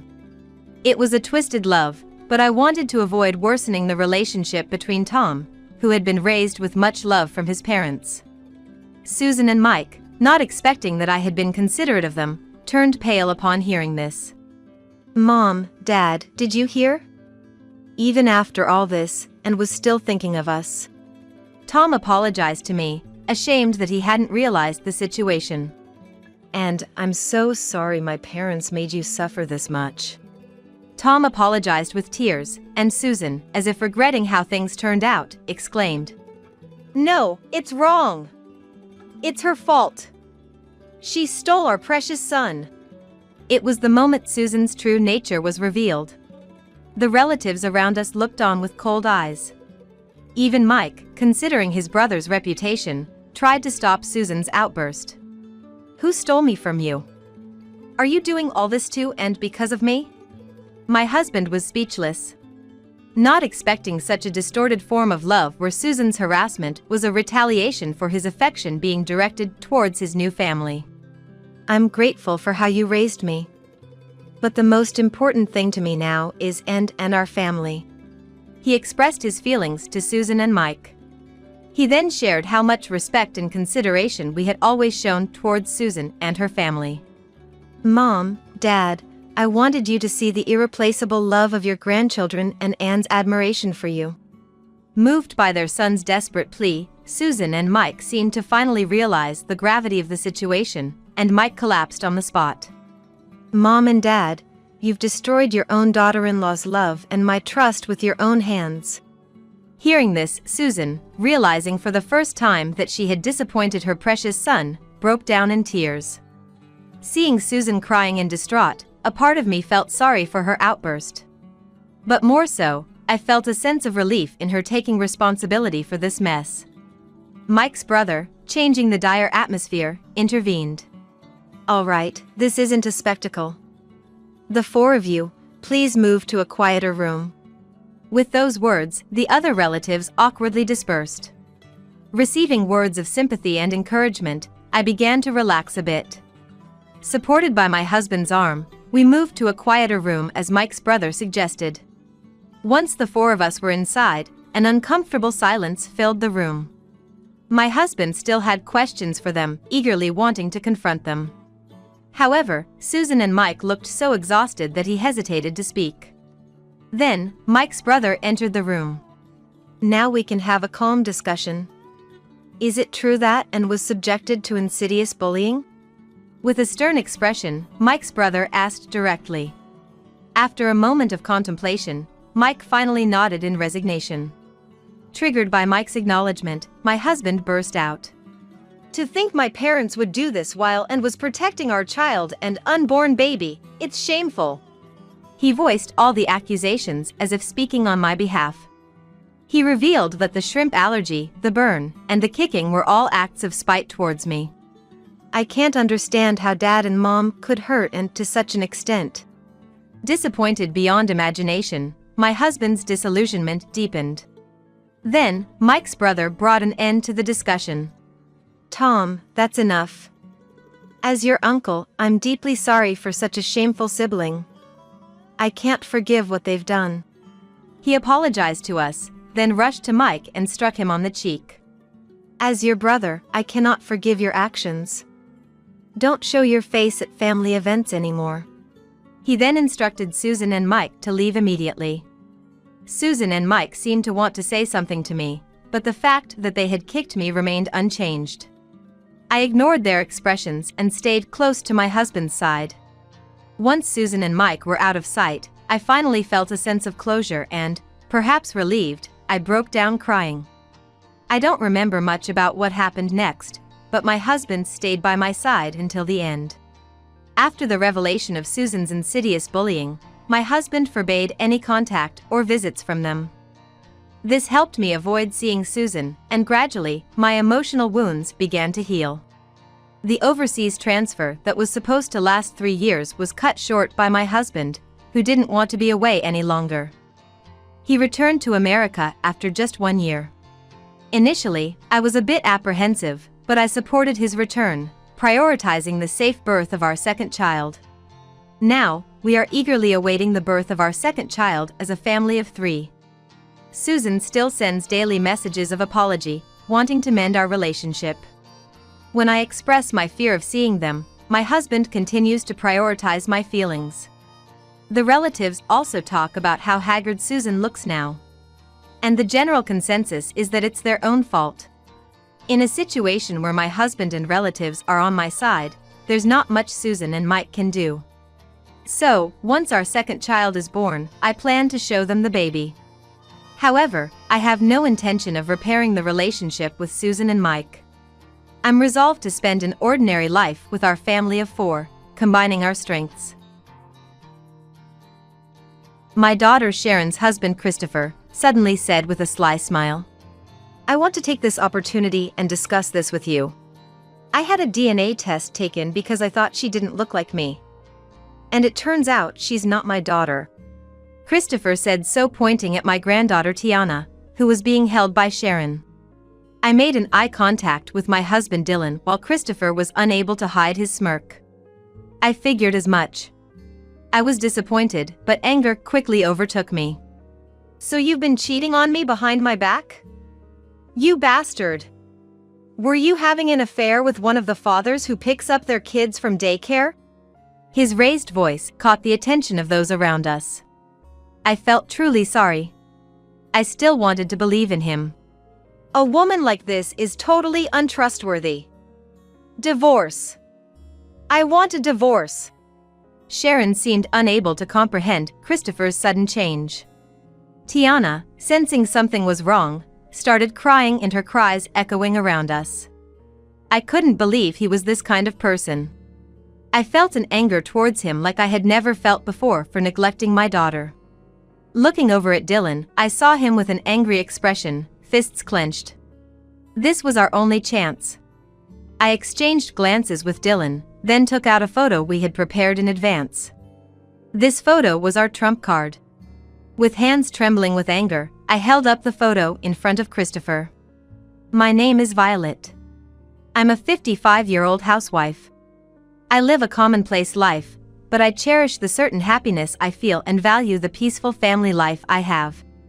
My family consists of my husband Dylan, who currently works at a travel agency, my daughter Sharon, a nursery teacher, and my granddaughter Tiana. We are a family of 4. Until recently, Christopher, Sharon's husband, who's also an assistant director who works at a TV station, lived with us. When he was still in this house, I never dreamed we would end up living separately. Our current life goes back to when I met Dylan. Meeting Dylan was a story from decades ago. Back then, it was common for our marriages to be arranged by our parents. He was 5 years older, in the prime of his career at a travel agency. He had a manly and serious look about him, which left a good impression on me. Due to his job, he was knowledgeable about geography all over the world. I remember him talking excitedly about the charms of various tourist destinations over dinner. Holding a glass of beer in his hand, he said with enthusiasm, "My favorite place is definitely the pyramids of Egypt. It's what I recommend most to customers. The pyramids, made of limestone, used to shine white, reflecting the sun when they were first built." His carefree smile, like a little boy, stirred something in my heart. Seeing him like that, I wanted to sit next to him and hear more.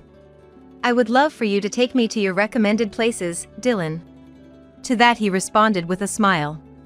"Leave it to me." That's how we hit it off, starting a relationship with marriage in mind. Dylan was busy with work, but he always made time for me. His experience in a travel agency showed in how perfectly he planned our dates and trips. I wanted to walk through life with this man. After a few months of dating, I was convinced that we could make a married life work. "Please marry me.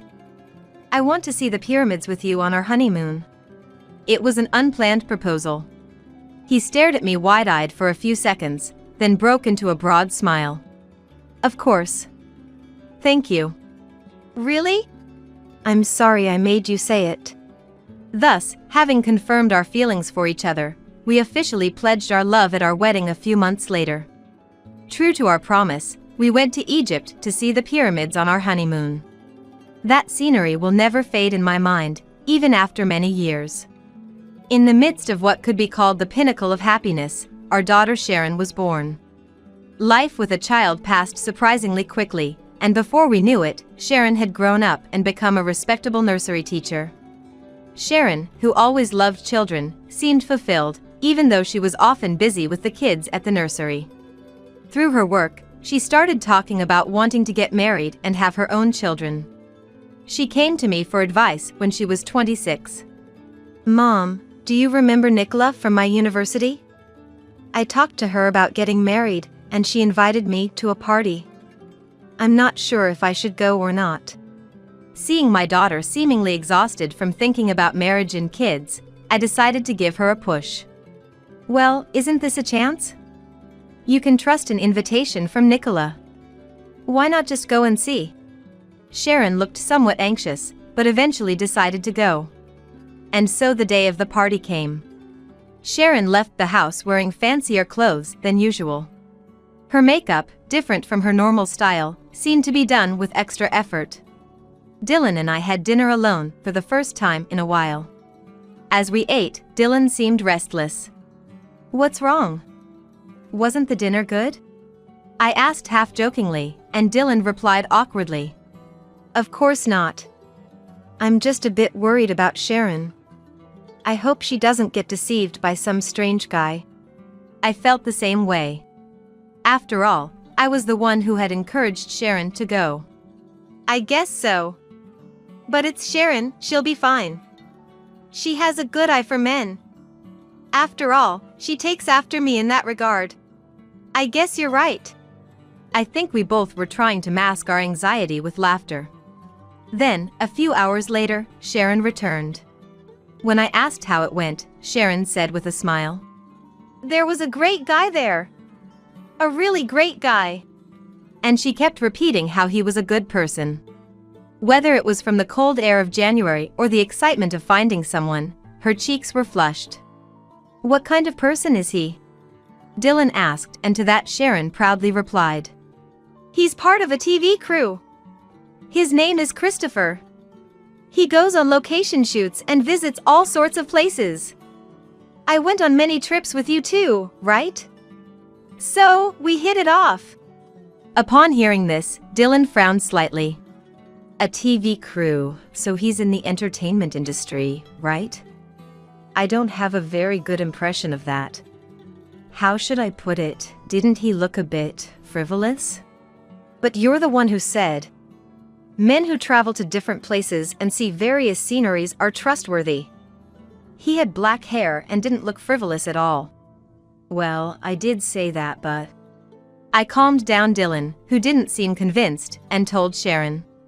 Anyway, make sure you date him properly and take your time to find out what kind of person he is. It's late now. You have work tomorrow, right? I urged Sharon, who seemed quite drunk, to go to bed.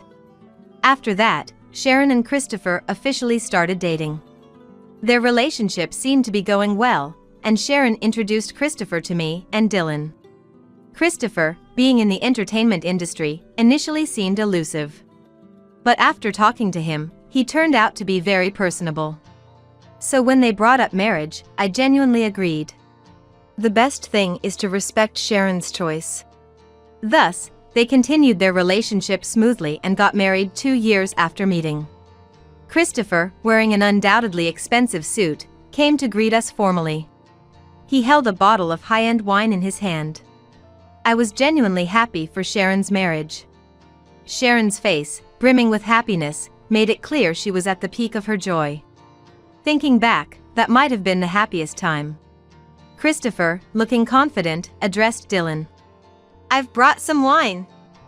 Let me pour you a glass. Dylan, albeit awkwardly, accepted it. The meal continued in a good atmosphere for a while. It was when the bottom of the wine bottle Christopher brought started to show that the mood changed. You're in the entertainment industry, right? Frankly, I still can't trust you. Dylan's words made me freeze. The room suddenly became quiet, the atmosphere tense. I didn't want to ruin this happy moment. Hey, why are you saying such unpleasant things all of a sudden? I sharply said to Dylan. Sharon then spoke up. That's right.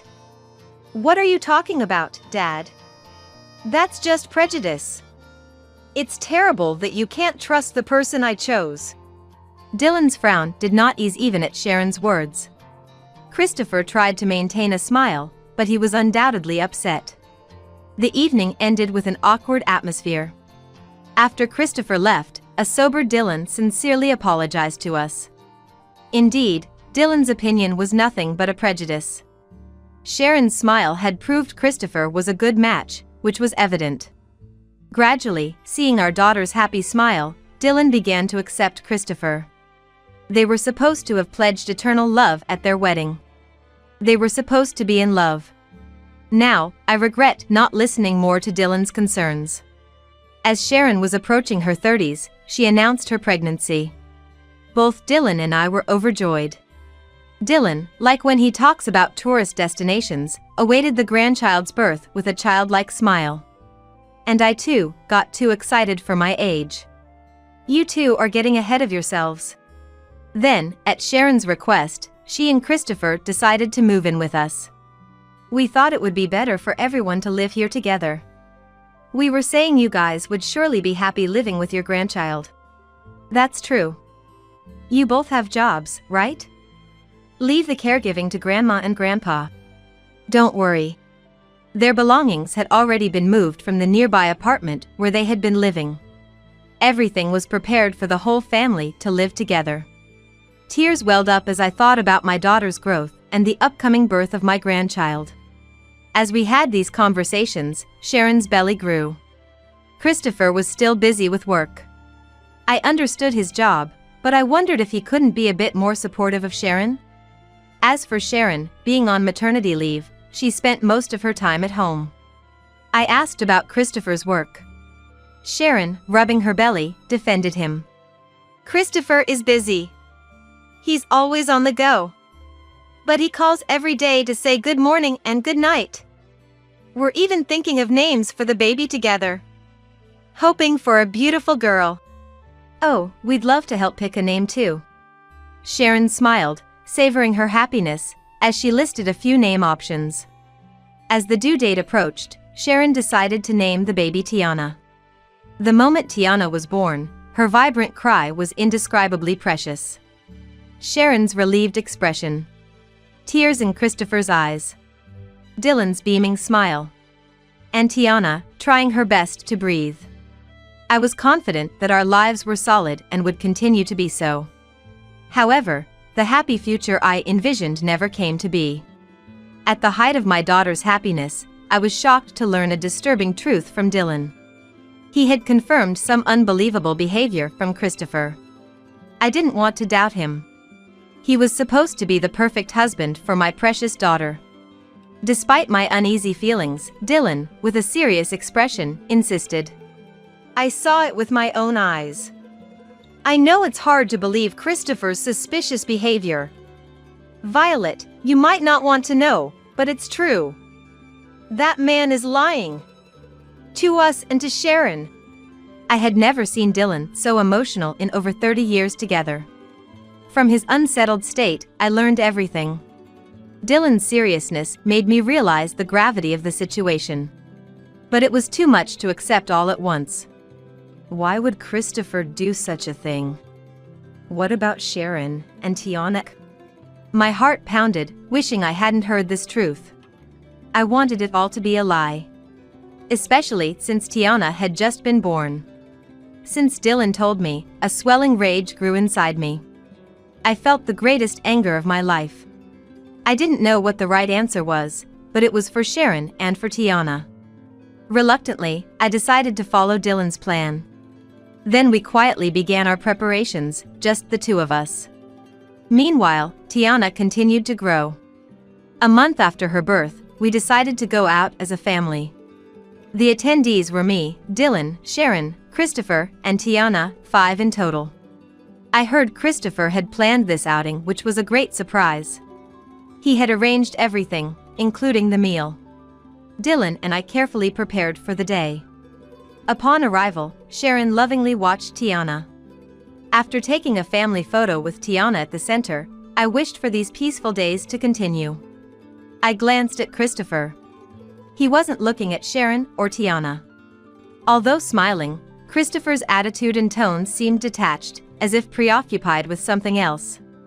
Then Christopher suddenly said with a sly smile, I want to take this opportunity and discuss this with you. I had a DNA test taken because I thought she didn't look like me. And it turns out she's not my daughter. Christopher said so, pointing at my granddaughter Tiana, who was being held by Sharon. I made an eye contact with my husband Dylan while Christopher was unable to hide his smirk. Just as I thought. I was disappointed, but quickly anger overwhelmed me. The test results show that Tiana is not my child. His shout drew the attention of those around us. So you've been cheating on me behind my back? You bastard! Were you having an affair with one of the fathers who picks up their kids from daycare? I felt a deep sense of regret. I still wanted to believe in him. A woman like this can't be trusted at all. Divorce. I want a divorce. Sharon seemed unable to comprehend Christopher's sudden change. She just froze and couldn't move. Sensing something amiss, Tiana, held by Sharon, started crying. Tiana's cries echoed throughout the area. After a moment, Sharon, with a look of astonishment, confronted Christopher. What do you mean? Why would you say that all of a sudden I haven't cheated? Christopher answered with a smug look. You say you haven't cheated, but can you provide any concrete evidence right now? I can't provide that, but I really haven't. Ah, so you're making excuses. I have irrefutable evidence here. Saying this, Christopher showed us the DNA test results and a divorce application. The test results indicated that there was no proof of a parent-child relationship between Christopher and Tiana. Half of the divorce application was already filled out. He had prepared all this. Sharon, faced with this evidence, couldn't say anything, her face on the verge of tears. Her lips were tightly pressed, enduring the pain, and my heart ached for her.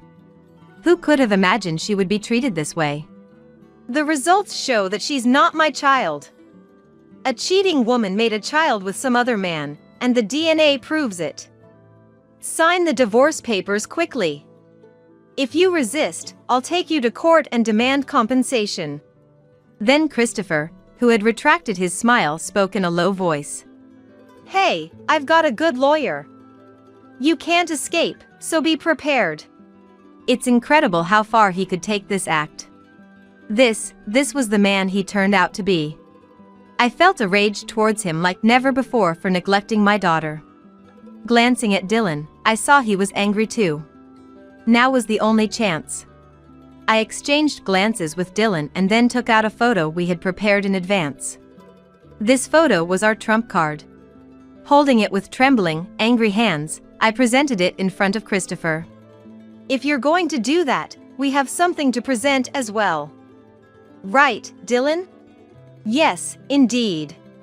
Dylan pulled several photos from his jacket pocket. They were photos of Christopher's infidelity, obtained by hiring a private investigator. Each photo was decisive evidence, but we had prepared multiple. It's necessary to confront him thoroughly with irrefutable evidence. How come these are here? What's this? In each of the several photos, Christopher was clearly visible. There were pictures of him walking arm in arm with an unknown woman, entering a hotel with a woman, and kissing a woman on the street, among others. Since the day Dylan confirmed Christopher's suspicious behavior, we had been investigating his actions with a detective. The skill of a professional detective is astounding. So, you were regularly meeting another woman, planning to switch from Sharon to her? Who's the one cheating, I wonder? Dylan also started yelling as well. You bastard! Trampling on Sharon's feelings. Christopher's smile had vanished, replaced by an unmistakable panic. How did you find out? No, wait. This is fake. You made these composite photos to slander me, you liar. Sharon's the one cheating. His voice was low at first, as if reassuring himself, then became accusatory, threatening us. But my anger was beyond control. Dylan, as if echoing my fury, shouted. You're the one who is lying. Are you saying all these photos are fake? Perhaps feeling overwhelmed by Dylan, or realizing his excuses were futile, Christopher suddenly became quiet. Dylan, although sometimes seen as unapproachable, hardly ever raises his voice. I realized for the first time how intimidating he could be when he was truly angry. Dylan took a breath and began talking in a quiet manner. My discomfort wasn't mistaken. You might not have noticed, but I heard everything from the bathroom. Those overly suspicious conversations. Things like I'll manage the separation smoothly or help me forge the DNA report. I didn't intend to listen, but such conversations are obviously strange. You've been deceiving and hurting our daughters all this time. Dylan had accidentally overheard Christopher's phone conversation while he was in the bathroom. Dylan had been close to the door without realizing Christopher was there. And then Dylan raised his voice again. We're going to do another DNA test. Science will prove it. The second test should yield the same results, right? You'll take responsibility for what you've said. Don't even think about running away. Christopher's legs wobbled, his nose running, reduced to a pitiable state. Tiana, tired from crying, had fallen asleep. Was he always such a pathetic man? I remembered his sharp, robust appearance when he first came to ask for our daughter's hand in marriage. That man was nowhere to be seen now. At that moment, something snapped inside me. Sharon must have felt the same. Her eyes brimming with tears, she looked at Christopher with a mix of disgust and pity. I rubbed Sharon's back. I wanted to believe in you, if only I could. I sighed heavily, but now that the truth was revealed, Christopher could only apologize. His pride gone, his apologies seemed too late. Then, as Christopher was profusely apologizing, Sharon approached him. With tears in her eyes, she lashed out at him angrily. Don't joke around. It's too late to apologize now. Get out of our sight. You're the worst. Christopher's apology was cut off by the sound of a sharp slap. It felt like a satisfying sound that dispelled the terrible atmosphere. After receiving a powerful slap from Sharon, Christopher collapsed to his knees. He tried to flee but seemed unable to move, his legs giving out. As you wish, we'll part ways. Goodbye forever. Christopher received the stares of everyone around. Urged by Sharon, Dylan and I left the scene. Sharon didn't look back, not even once. According to the detective's investigation, Christopher's affair partner was an ex-girlfriend. The reason they broke up was apparently because he was a part-timer with low income at the time. Back then, Christopher was juggling part-time night shifts at a grocery store and stocking shelves at a supermarket. Later, Christopher joined a TV crew, and during a street interview for a TV program, he happened to meet his ex-girlfriend again. It was a wide show hosted by a celebrity known for his sharp tongue. His ex-girlfriend seemed impressed with Christopher, who had made a place for himself in the entertainment business. By this time, Sharon was already pregnant. Both wanting to rekindle their relationship, the ex-girlfriend was quite cooperative with this plan. Such a hopeless situation, I thought. Now that I knew the whole truth, my anger was replaced more with disappointment. On the way home, none of us spoke a word. If even we, as parents, were deeply hurt, Sharon's emotional wounds must be immeasurable. In the heavy silence, Dylan broke the ice. Hey. You should just rest for now. I'll take care of all the tedious things like the compensation claim and other procedures with Violet. Sharon just nodded silently. I also spoke to Sharon. Your life is still ahead of you. For Tiana's sake, eat delicious food, get plenty of sleep, enjoy beautiful scenery, and just focus on resting. We'll always be here to support you. Sharon was still struggling to come to terms with her feelings. But with Tiana there, we had to move forward. Few months passed by, but Sharon tended to stay at home. Given what had happened, it was understandable. Yet gradually, she regained her smile and declared, If I keep mourning, Tiana's going to get mad at me. Mom, Dad, I'm sorry for worrying you so much. I'm thinking of returning to work soon. As for the compensation, Christopher and his party ended up paying $15,000 each. It was a deserved retribution. And Christopher was dramatically dumped by his ex-girlfriend. She was furious about the large sum of money lost because of him. That's a fitting end for such a man, Dylan said with a face that couldn't hide his disgust. About half a year later, in a season of blue skies, Sharon successfully returned to work. Worried, I secretly visited her workplace. My concerns were unnecessary, as I saw Sharon lively and happily working surrounded by children. I told this to Dylan, and to that he proudly snorted. I told you there was no need to worry. Though he had hesitated to come with me till the last minute. Hearing Dylan's words, I couldn't help but laugh, feeling our happy daily life returning. Despite everything, our family had regained peaceful days. Tiana was growing up healthy. Dylan, now past 60, was still actively working. Today, I'm preparing a meal for a family dinner. After setting the table, I said to everyone, Let's go on a family trip again.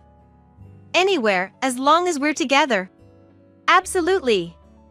Anywhere we go will be fun. At that moment, Tiana made a sound as if replying. Her incomprehensible babble was enough to bring a smile to Sharon's face. We all smiled in response. Dad and Mom, live long, okay? I want to show Tiana the wide world. Just like the old times, I hope we can travel together again. Of course, I plan to live long. Right, Dylan? Yes, indeed. Maybe it's time to cut back on the alcohol. Dylan went to put the beer he had prepared back in the fridge. I too thought about starting walking myself to stay healthy. With these 4 people, I felt like we could do anything. I want to continue spending my days in this house, unchanged. Because I know there is certain happiness here. But Catherine has her own room. It's been 6 months since I started living with Catherine, my step-granddaughter. I often saw Catherine doing her homework in the bathroom. Feeling a distance between us, our daily conversations were scarce, and I spent many days troubled. Even asking daughter-in-law Ava, I was curtly told it's because the bathroom helps her concentrate, leaving me puzzled. With my son, Taylor, and the others frequently abroad for work, they were hardly ever home. It's practically just Catherine and me living together. Wanting to get closer to Catherine, I started off with safe conversations. Is school fun?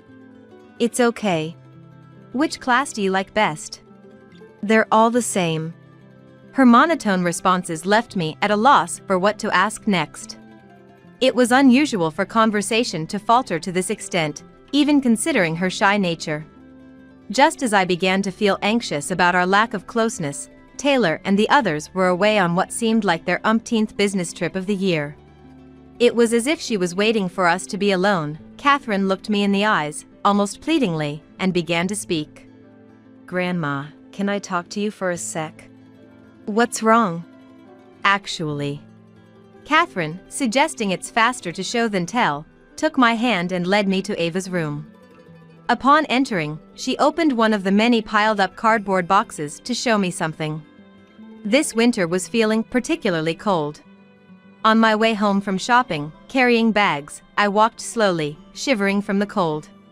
Perhaps it's because it's nearly Christmas, but the streets are busier and filled with smiling faces. I feel lonely. This year, at 64, I, Harper, recently lost my beloved husband Martin in an accident, feeling an overwhelming loneliness. Until last year, I enjoyed Christmas with Martin, laughing like everyone passing by, but now I'm alone. Even though I didn't buy much, the bags felt unusually heavy, and I hurried home. I'm home. Oh yeah, I forgot, there's no one here. My words disappeared into the air. Mechanically, I stored the groceries I had bought. Suddenly, I realized that I hadn't cooked much since Martin's passing. Maybe I'll make beef stew today.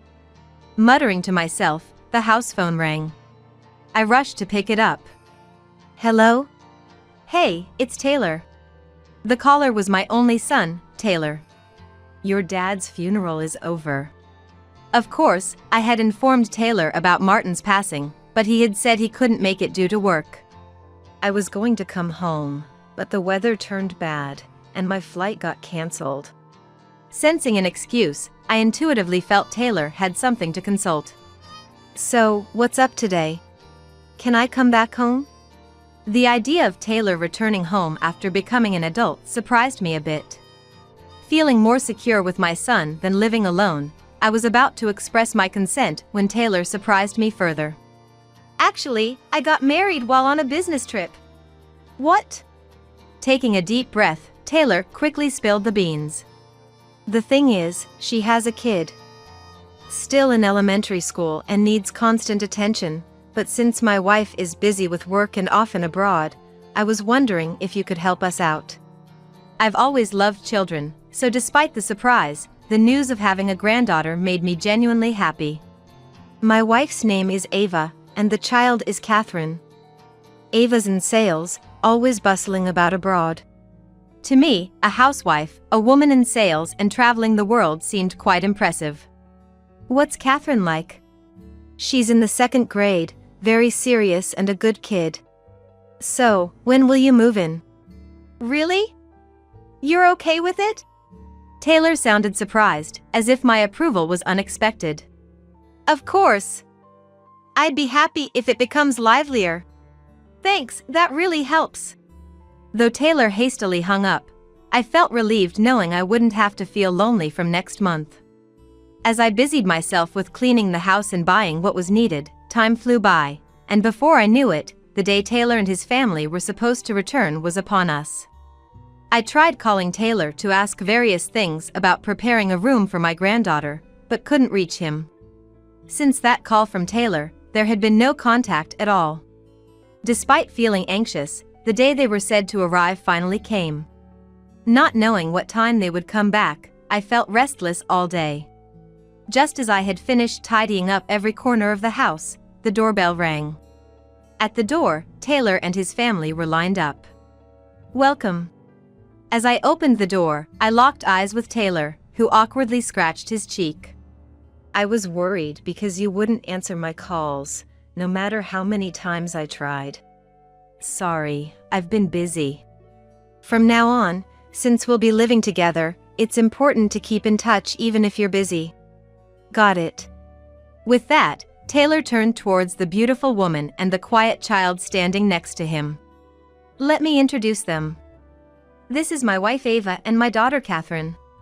Nice to meet both of you. I've been looking forward to living together." "Nice to meet you. Thanks for having us."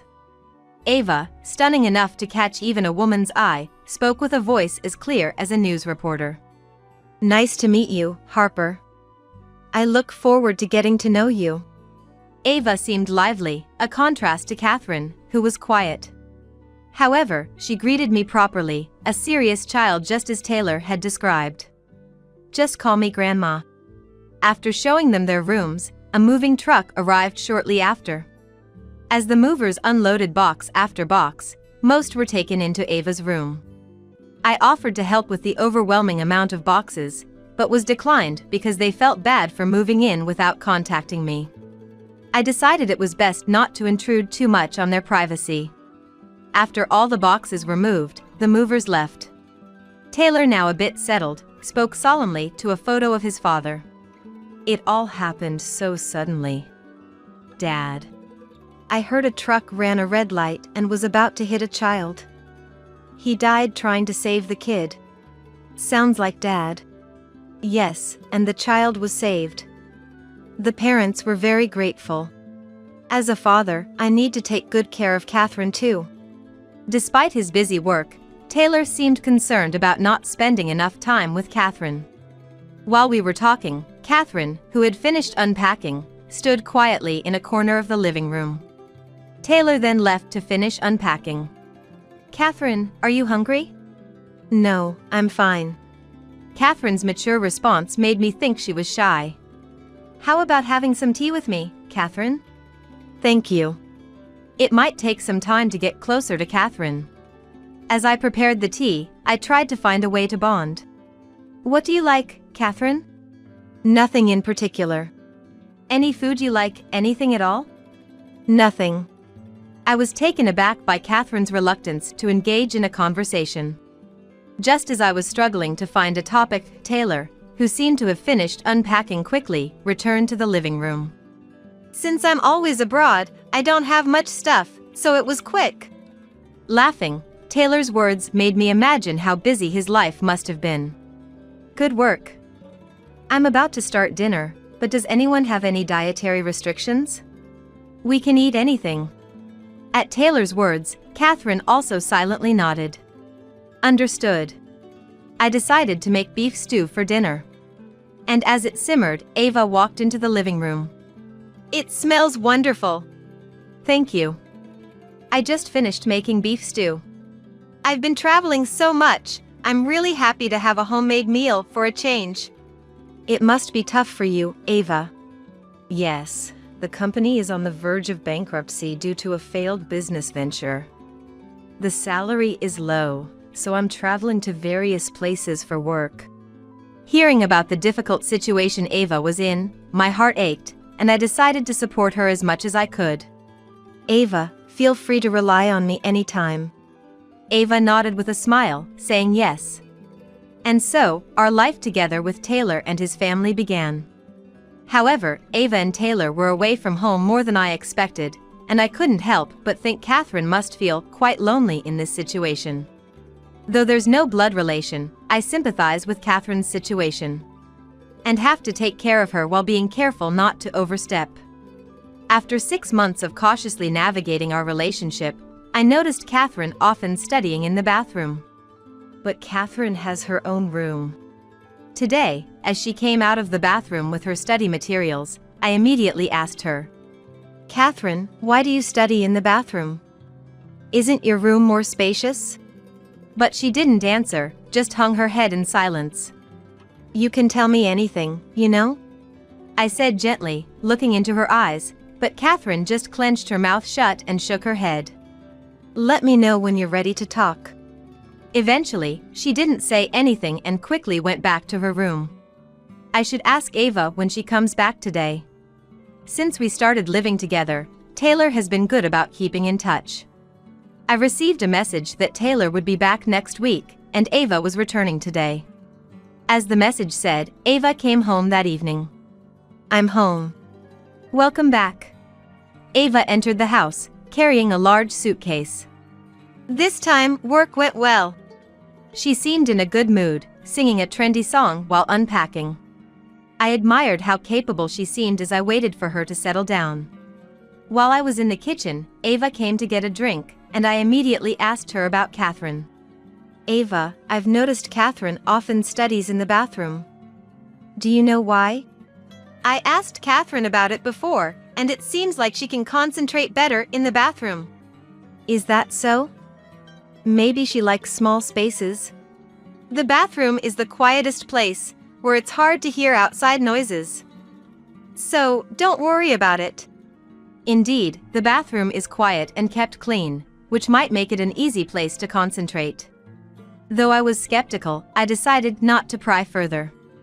The next night, Ava said she was going on another business trip and left the house. Both of them are hardly ever home. It's practically just Catherine and me living together. Wanting to get closer to Catherine, I started off with safe conversations. "Is school fun?" "It's okay." "Which class do you like best?" "They're all the same." Her monotone answers left me at a loss for what to ask next. It was unusual for conversation to not flow, even considering her shy nature. Thinking it might be best to avoid school topics, I changed my approach. "What do you do on your days off?" "Homework." Catherine's expression remained dark, her tone stiff. Feeling like pressing further might make her dislike me, I dropped my shoulders. "You're working hard, that's admirable. I'll get dinner ready, so take it easy." At my words, she seemed a bit relieved, nodded, and went back to her room. What to do?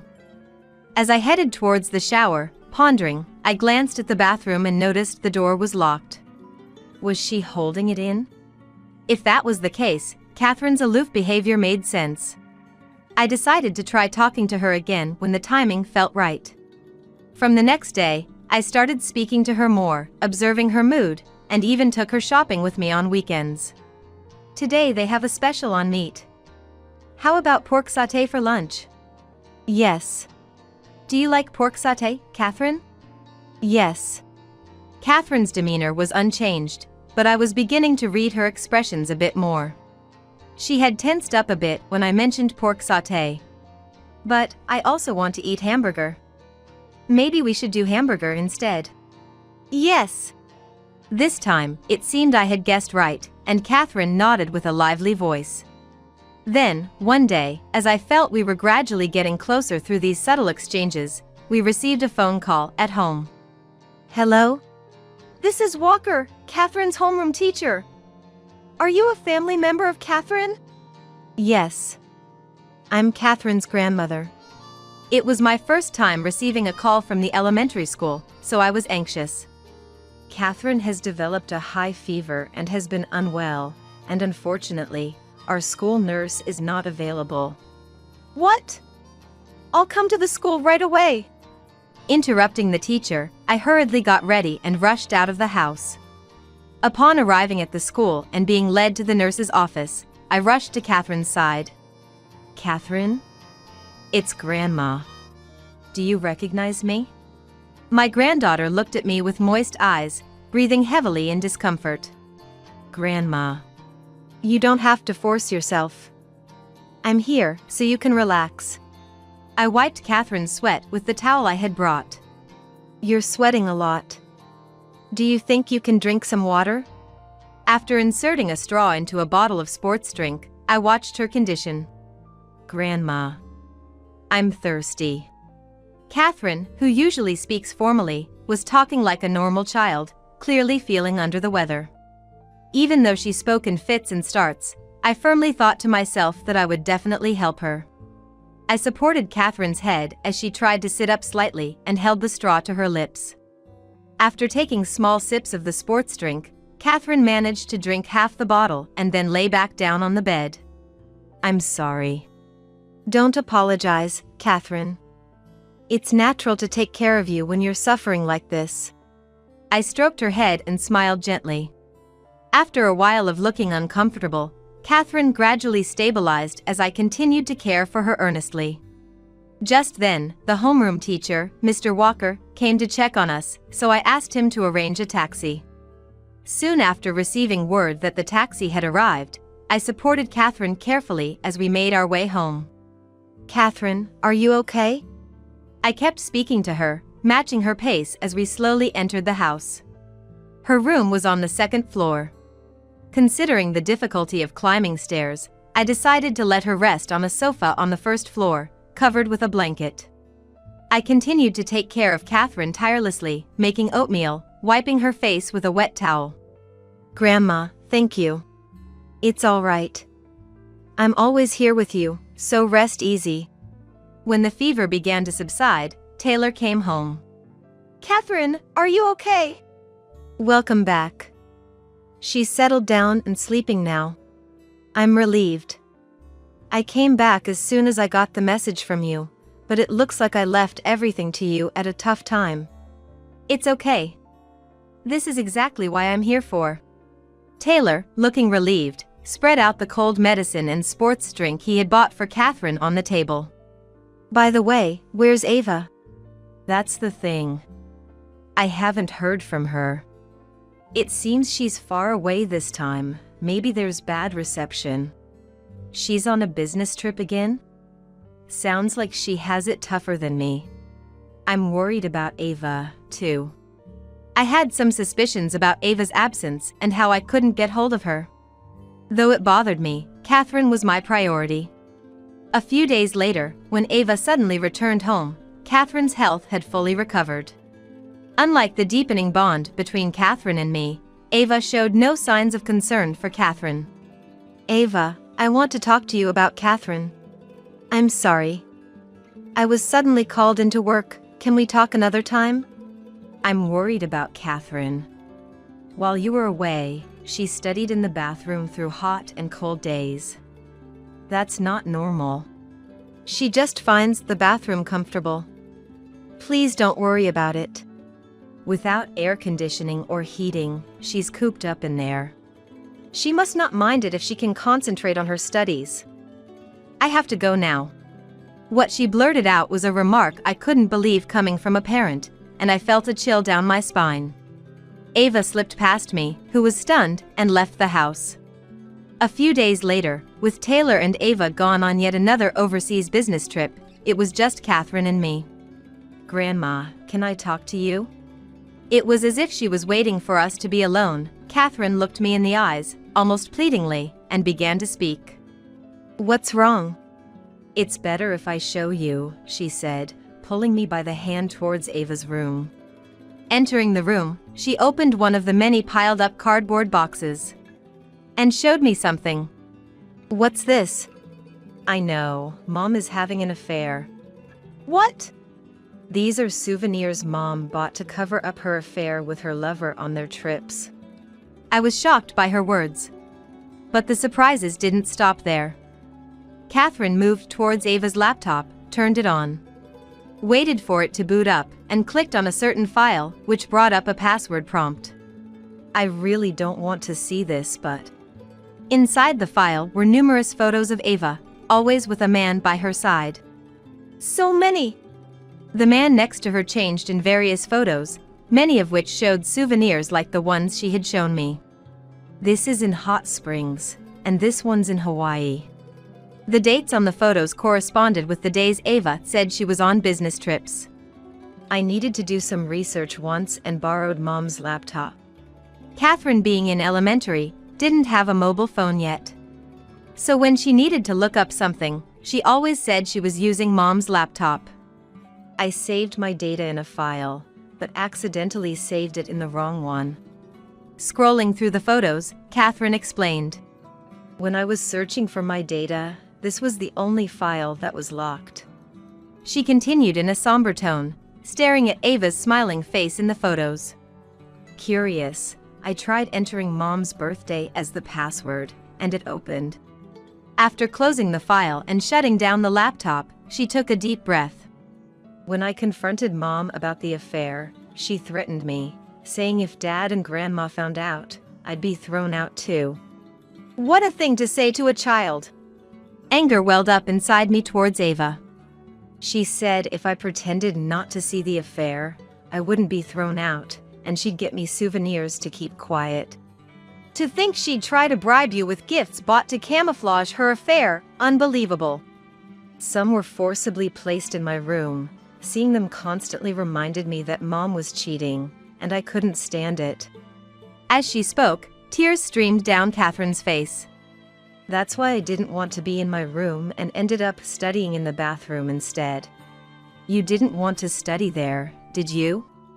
It was so hard. I've wanted to tell you and Dad for so long, but Mom strictly warned me not to say anything. Reflecting on it, I realized I rarely saw Ava and Catherine having a good conversation. Seeing Mom made me afraid of adults and unable to trust anyone. I see. But recently, I felt like I could talk to you. Indeed, since that day, I felt she had started to open up to me. Catherine, looking down, strained her voice out. I'm sorry for keeping silent. A granddaughter who keeps secrets doesn't deserve to be here. Please, kick me out along with Mom. There's no way I'd do that. Anger reaching its peak, I made Catherine put her head back up and immediately messaged Taylor. The phone rang shortly after. Mom, is what you messaged true? His voice was hurried, conveying his panic. Yes, Catherine told me, and I saw it myself. This is an emergency. I'll talk to the company and come back home immediately. Hearing our conversation, Catherine looked anxious. Don't worry. I will protect you no matter what. Thank you. Taylor really did come back quickly. Upon his return and after seeing the evidence of Ava's affair, Taylor was furious. It was understandable. We'll confront Ava as soon as she gets back. I had never seen Taylor this angry before. I nodded at Taylor's words, waiting for Ava to return. A few days later, that day arrived. Ava, we need to talk. As soon as Ava got home, Taylor opened his mouth. What is it all of a sudden? I'm tired from just getting back. Have you been cheating? What are you talking about? Ava's obviously irritated demeanor made it clear she was playing dumb. Those souvenirs, they're matching ones you got with a man, right? They're matching ones with Catherine. I saw photos of a man holding those souvenirs. What? Did you go through my computer without permission? Ava was desperate to deflect from the truth that was becoming impossible to hide. You locked the files because you didn't want them seen, right? So it was Catherine who told you. How dare she? Ava exploded in anger and lunged at Catherine, but Taylor restrained her just in time. Was Ava always like this? It was as if she was a different person. Let me go! How dare you spill the beans? Taylor held her firmly, restricting her movements, as she spat out insults. You're complicit in this, you'll be thrown out too. Catherine did nothing wrong. I stepped forward to protect my granddaughter. I called your company, and the on the verge of bankruptcy story was a lie, wasn't it? I did nothing wrong. Stop accusing me. Ava stubbornly refused to admit her wrongdoing, but her limits were clear. Your boss said your salary was reduced because you caused problems with men within the company.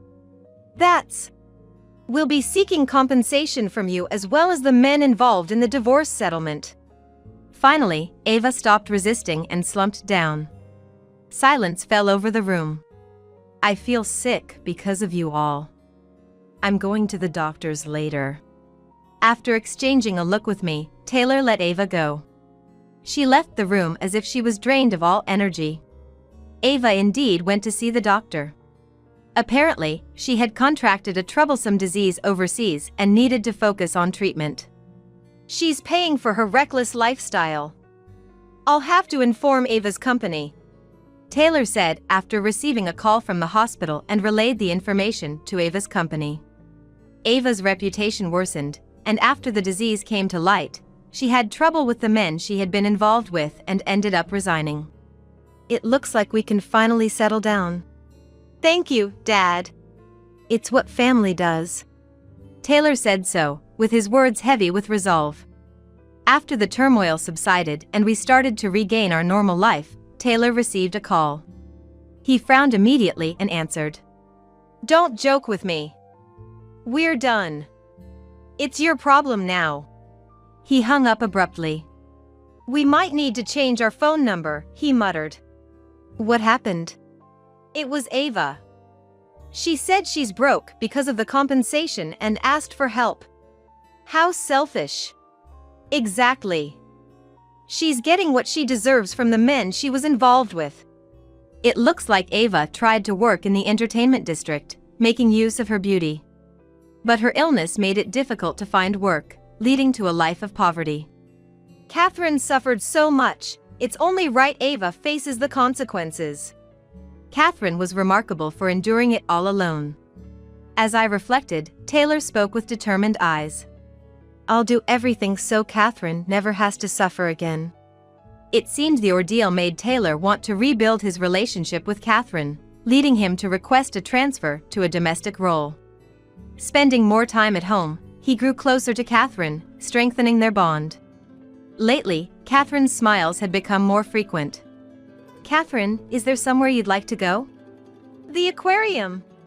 Then let's go today, all three of us. Taylor's off too. Yay!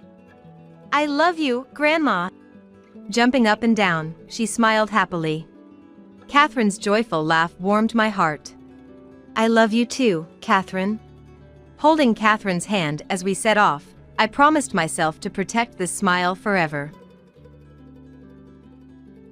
You always look beautiful. Today, too. You're nothing like my wife.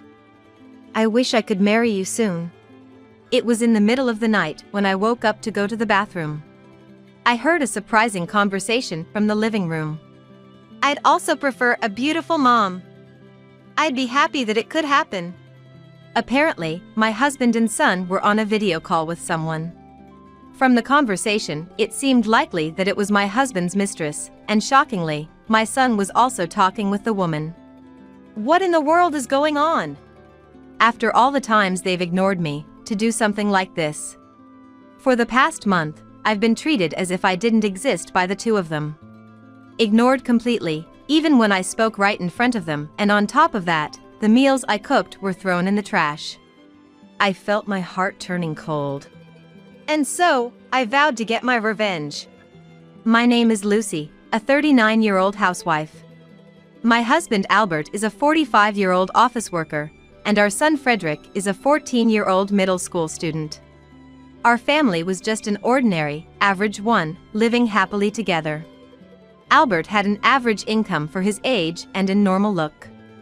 But he was a very kind man. Our son, in the 8th grade, was in his rebellious phase, not listening to me, but I still adored him as my sweet boy.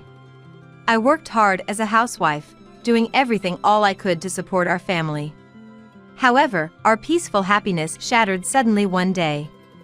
It all started a month ago. Frederick, dinner's ready. One evening, I called out to my son, but he completely ignored me. Well, it's just a teenage behavior, I thought. At that time, I didn't care much. I'll leave them there in plastic wrap. I just said that and left it alone. But, I noticed something was off when my husband came home. Welcome back. Dinner's ready. I called out my husband, but he also ignored me. Then, my son came out of his room, running up to my husband. Dad, welcome back. Did you buy dinner? Yeah, your favorite burgers. Awesome. Meat's the best, right? Then, my husband and son threw the dinner I made, with the plates, into the trash. What the heck? What are you doing? Ignoring me completely, they began eating the burgers from the grocery store which they had spread on the table. Why have you been ignoring me all this time? I asked for a reason, but both my husband and son just silently ate their burgers, as if they couldn't hear me. I felt like I had become invisible. After finishing, they returned to their rooms, leaving the mess behind. Crying, I picked up the plates from the trash can. I ended up throwing away the burger trashes they left behind. Since that day, for a whole month, I was treated as if I was non-existent. No matter what I said or did, it was as if I was invisible to them. From about a week later, I gave up and started making meals just for myself. My parents are farmers and they send fresh, delicious vegetables to the house. I used these vegetables to make meals, thinking of my family's health, but it was unbearable to see them thrown away uneaten every day. Eventually, even the meals I made for myself got thrown away by them when I wasn't looking. There was even a time when they deliberately crushed the fresh vegetables which my parents sent right in front of me. This is kind of a stress reliever, huh? Why are you doing this? Did I do something wrong? Tell me and I'll fix it. They continued to stomp on the vegetables, laughing mockingly, as if they couldn't see me no matter how much I cried and screamed. Then, my husband did something unbelievable. This one too, no need for it anymore, I'll throw it away. It wouldn't fetch much even if I sold it. He took off his wedding ring from his left ring finger and threw it into the trash can. It was supposed to be the symbol of our precious bond. That was the last straw for me, and I shut my heart down. I couldn't believe he would go as far as to throw away our wedding ring. What is he thinking? My sadness and anger finally reached the limit. I secluded myself in my room. From behind my room's door, I could hear my husband and son laughing together, which only deepened my sorrow. Why did things turn out this way? What happened to them? Confused and distressed, I spent a month crying alone in my room. One late night, while walking to the bathroom, I overheard a joyful conversation of my husband and my son from the living room. I felt lonely, knowing I was no longer part of their world. But then, they started a video call with someone, and the conversation that ensued was unbelievable. Sophie, you look beautiful today, too. You're nothing like my wife. I wish I could marry you soon. Ditch that wrinkled and spotted woman fast, and marry Sophie. I'd be so happy to have such a beautiful mom. I couldn't hear the other person's voice, but my husband and son were praising someone over the phone. Mother? What are they talking about? It was unbelievable. From their conversation, it was clear my husband was having an affair, and my son knew and was encouraging it. Their terrible conversation continued. Lucy really is a foolish woman, isn't she? Now that she's shut herself in her room, we don't have to see her wrinkled, spotted face, which is such a relief. It's hilarious. She really seems to know we can't see her. They were mocking me. I felt my heart was freezing. I knew my husband was working hard but was being passed over for promotion at work. I believed my son was just being rebellious because of his age. That's why I had been patient until now. But this was too much. What was my endurance for? Knowing the truth ignited the anger that had been smoldering inside me. I couldn't forgive this, not even because they were family. At that moment, I decided to take revenge. For the next 2 months, I researched my husband's mistress, waiting for the right moment for revenge. Then, one day, my husband approached me. "Hey, I need to talk to you." "Oh, it's been a while since you came to talk to me. Are you done ignoring me?" "Yeah, you're of no use to me anymore." My husband handed me divorce papers with a nasty smile. And my son was grinning beside him. "I've found someone else. Leave this house." I took the divorce papers from the table with no expression. "Fine," I answered. They were surprised, as if they didn't expect my agreement. "Huh? You know things very well. We could have divorced sooner then? I had a feeling it would come to this. I already packed. I'll leave tomorrow morning. Oh, okay. Anything else you want to say? What do you want me to say? Beg you not to throw me away? No, just sign the divorce papers. My husband seemed a bit let down, but I didn't care and signed the papers, returning them to him. They probably didn't expect that things wouldn't go so smoothly. They looked at each other, but then laughed, as if it was fine as long as I agreed to the divorce. I wonder how long their smug smiles will last. They had no idea that hell was waiting for them after this. The only one who knew it at this point was me. I was laughing inside myself. The next day, I packed my bags and decided to go back to my parents' house. Then, thank you for everything up to now. You really don't regret it? I can reconsider if you want. Why? You're the one who wanted a divorce, right? Did you think I'd be crying and begging you to stay? What did you say? Dad, it's fine. We won't be troubled without a woman like her. That's true. She's a woman who no longer matters to us. My husband seemed to have mixed feelings about me agreeing so easily to the divorce. But that was no longer of my business. The husband I loved had already changed. The husband I knew before would never have treated me like I didn't exist or laughed in such an unpleasant way. I felt the last 15 years of our marriage were in vain. Goodbye. Please take care. What happens to them after this has nothing to do with me. After all, my husband himself said that I no longer mattered to them. Upon my return to my parents' home, they welcomed me warmly.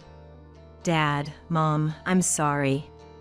The vegetables you sent were either thrown away or trampled on by my husband and son, and they all went to waste. I truly felt sorry for not being able to appreciate my parents' kindness. Wasting food brings punishment. I've seen plenty of people like them suffering. My father was concerned about the scars of my heart. Feeling the warmth of my parents after a long time, I couldn't stop my tears. Meanwhile, the hell for my ex-husband and son was just beginning. Within a week of our divorce and returning to my parents' house, my ex-husband and son came rushing to our doorstep. The moment they saw my face as I opened the door, they started making a scene. Lucy, help us! We were deceived! That's what I told you, Dad. It was suspicious.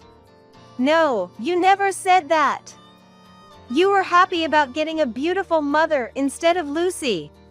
Hearing their ugly quarrel, I managed to keep from laughing and responded calmly. What?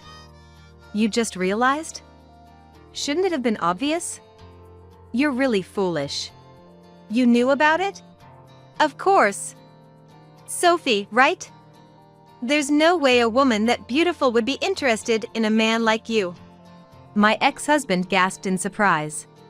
Sophie was my husband's mistress. He was quite shocked that I knew what Sophie looked like. Actually, after hearing their conversation in the living room, I sneaked out of my room while they were sleeping and checked my ex-husband's phone, which was charging in the living room.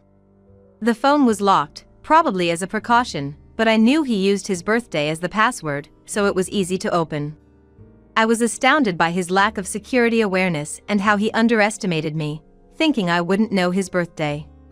Well, anyways, I opened his text messages and found a lot of exchanges between him and Sophie, like a couple in love. Just thinking about it now makes me nauseous. But Sophie's profile picture was too beautiful to be true. She has exotic features on her face, so beautiful that she could be an idol or a celebrity. No, it was definitely suspicious.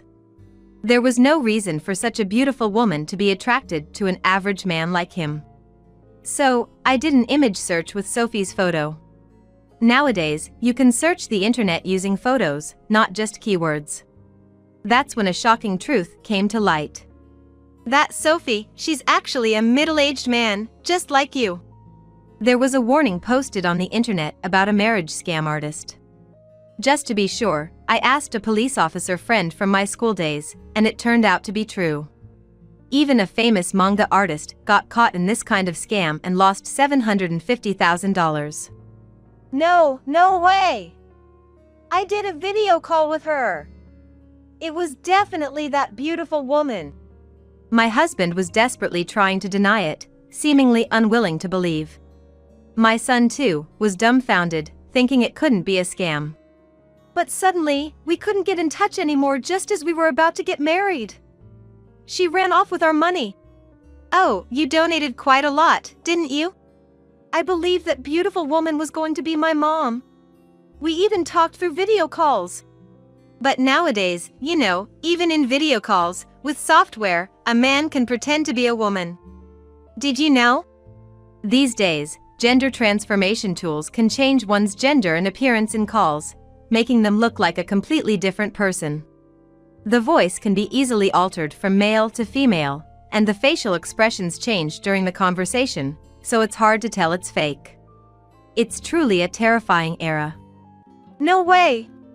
My Sophie is a middle-aged man? When I saw Sophie's real face on the internet, I laughed so hard at the difference. Horrible, Mom! You knew and still abandoned us? I lost my savings too. Horrible? Have you already forgotten what you have done to me?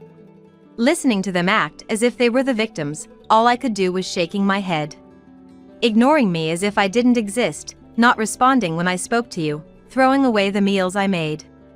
At the end, you chose to divorce. You were the ones who went away first.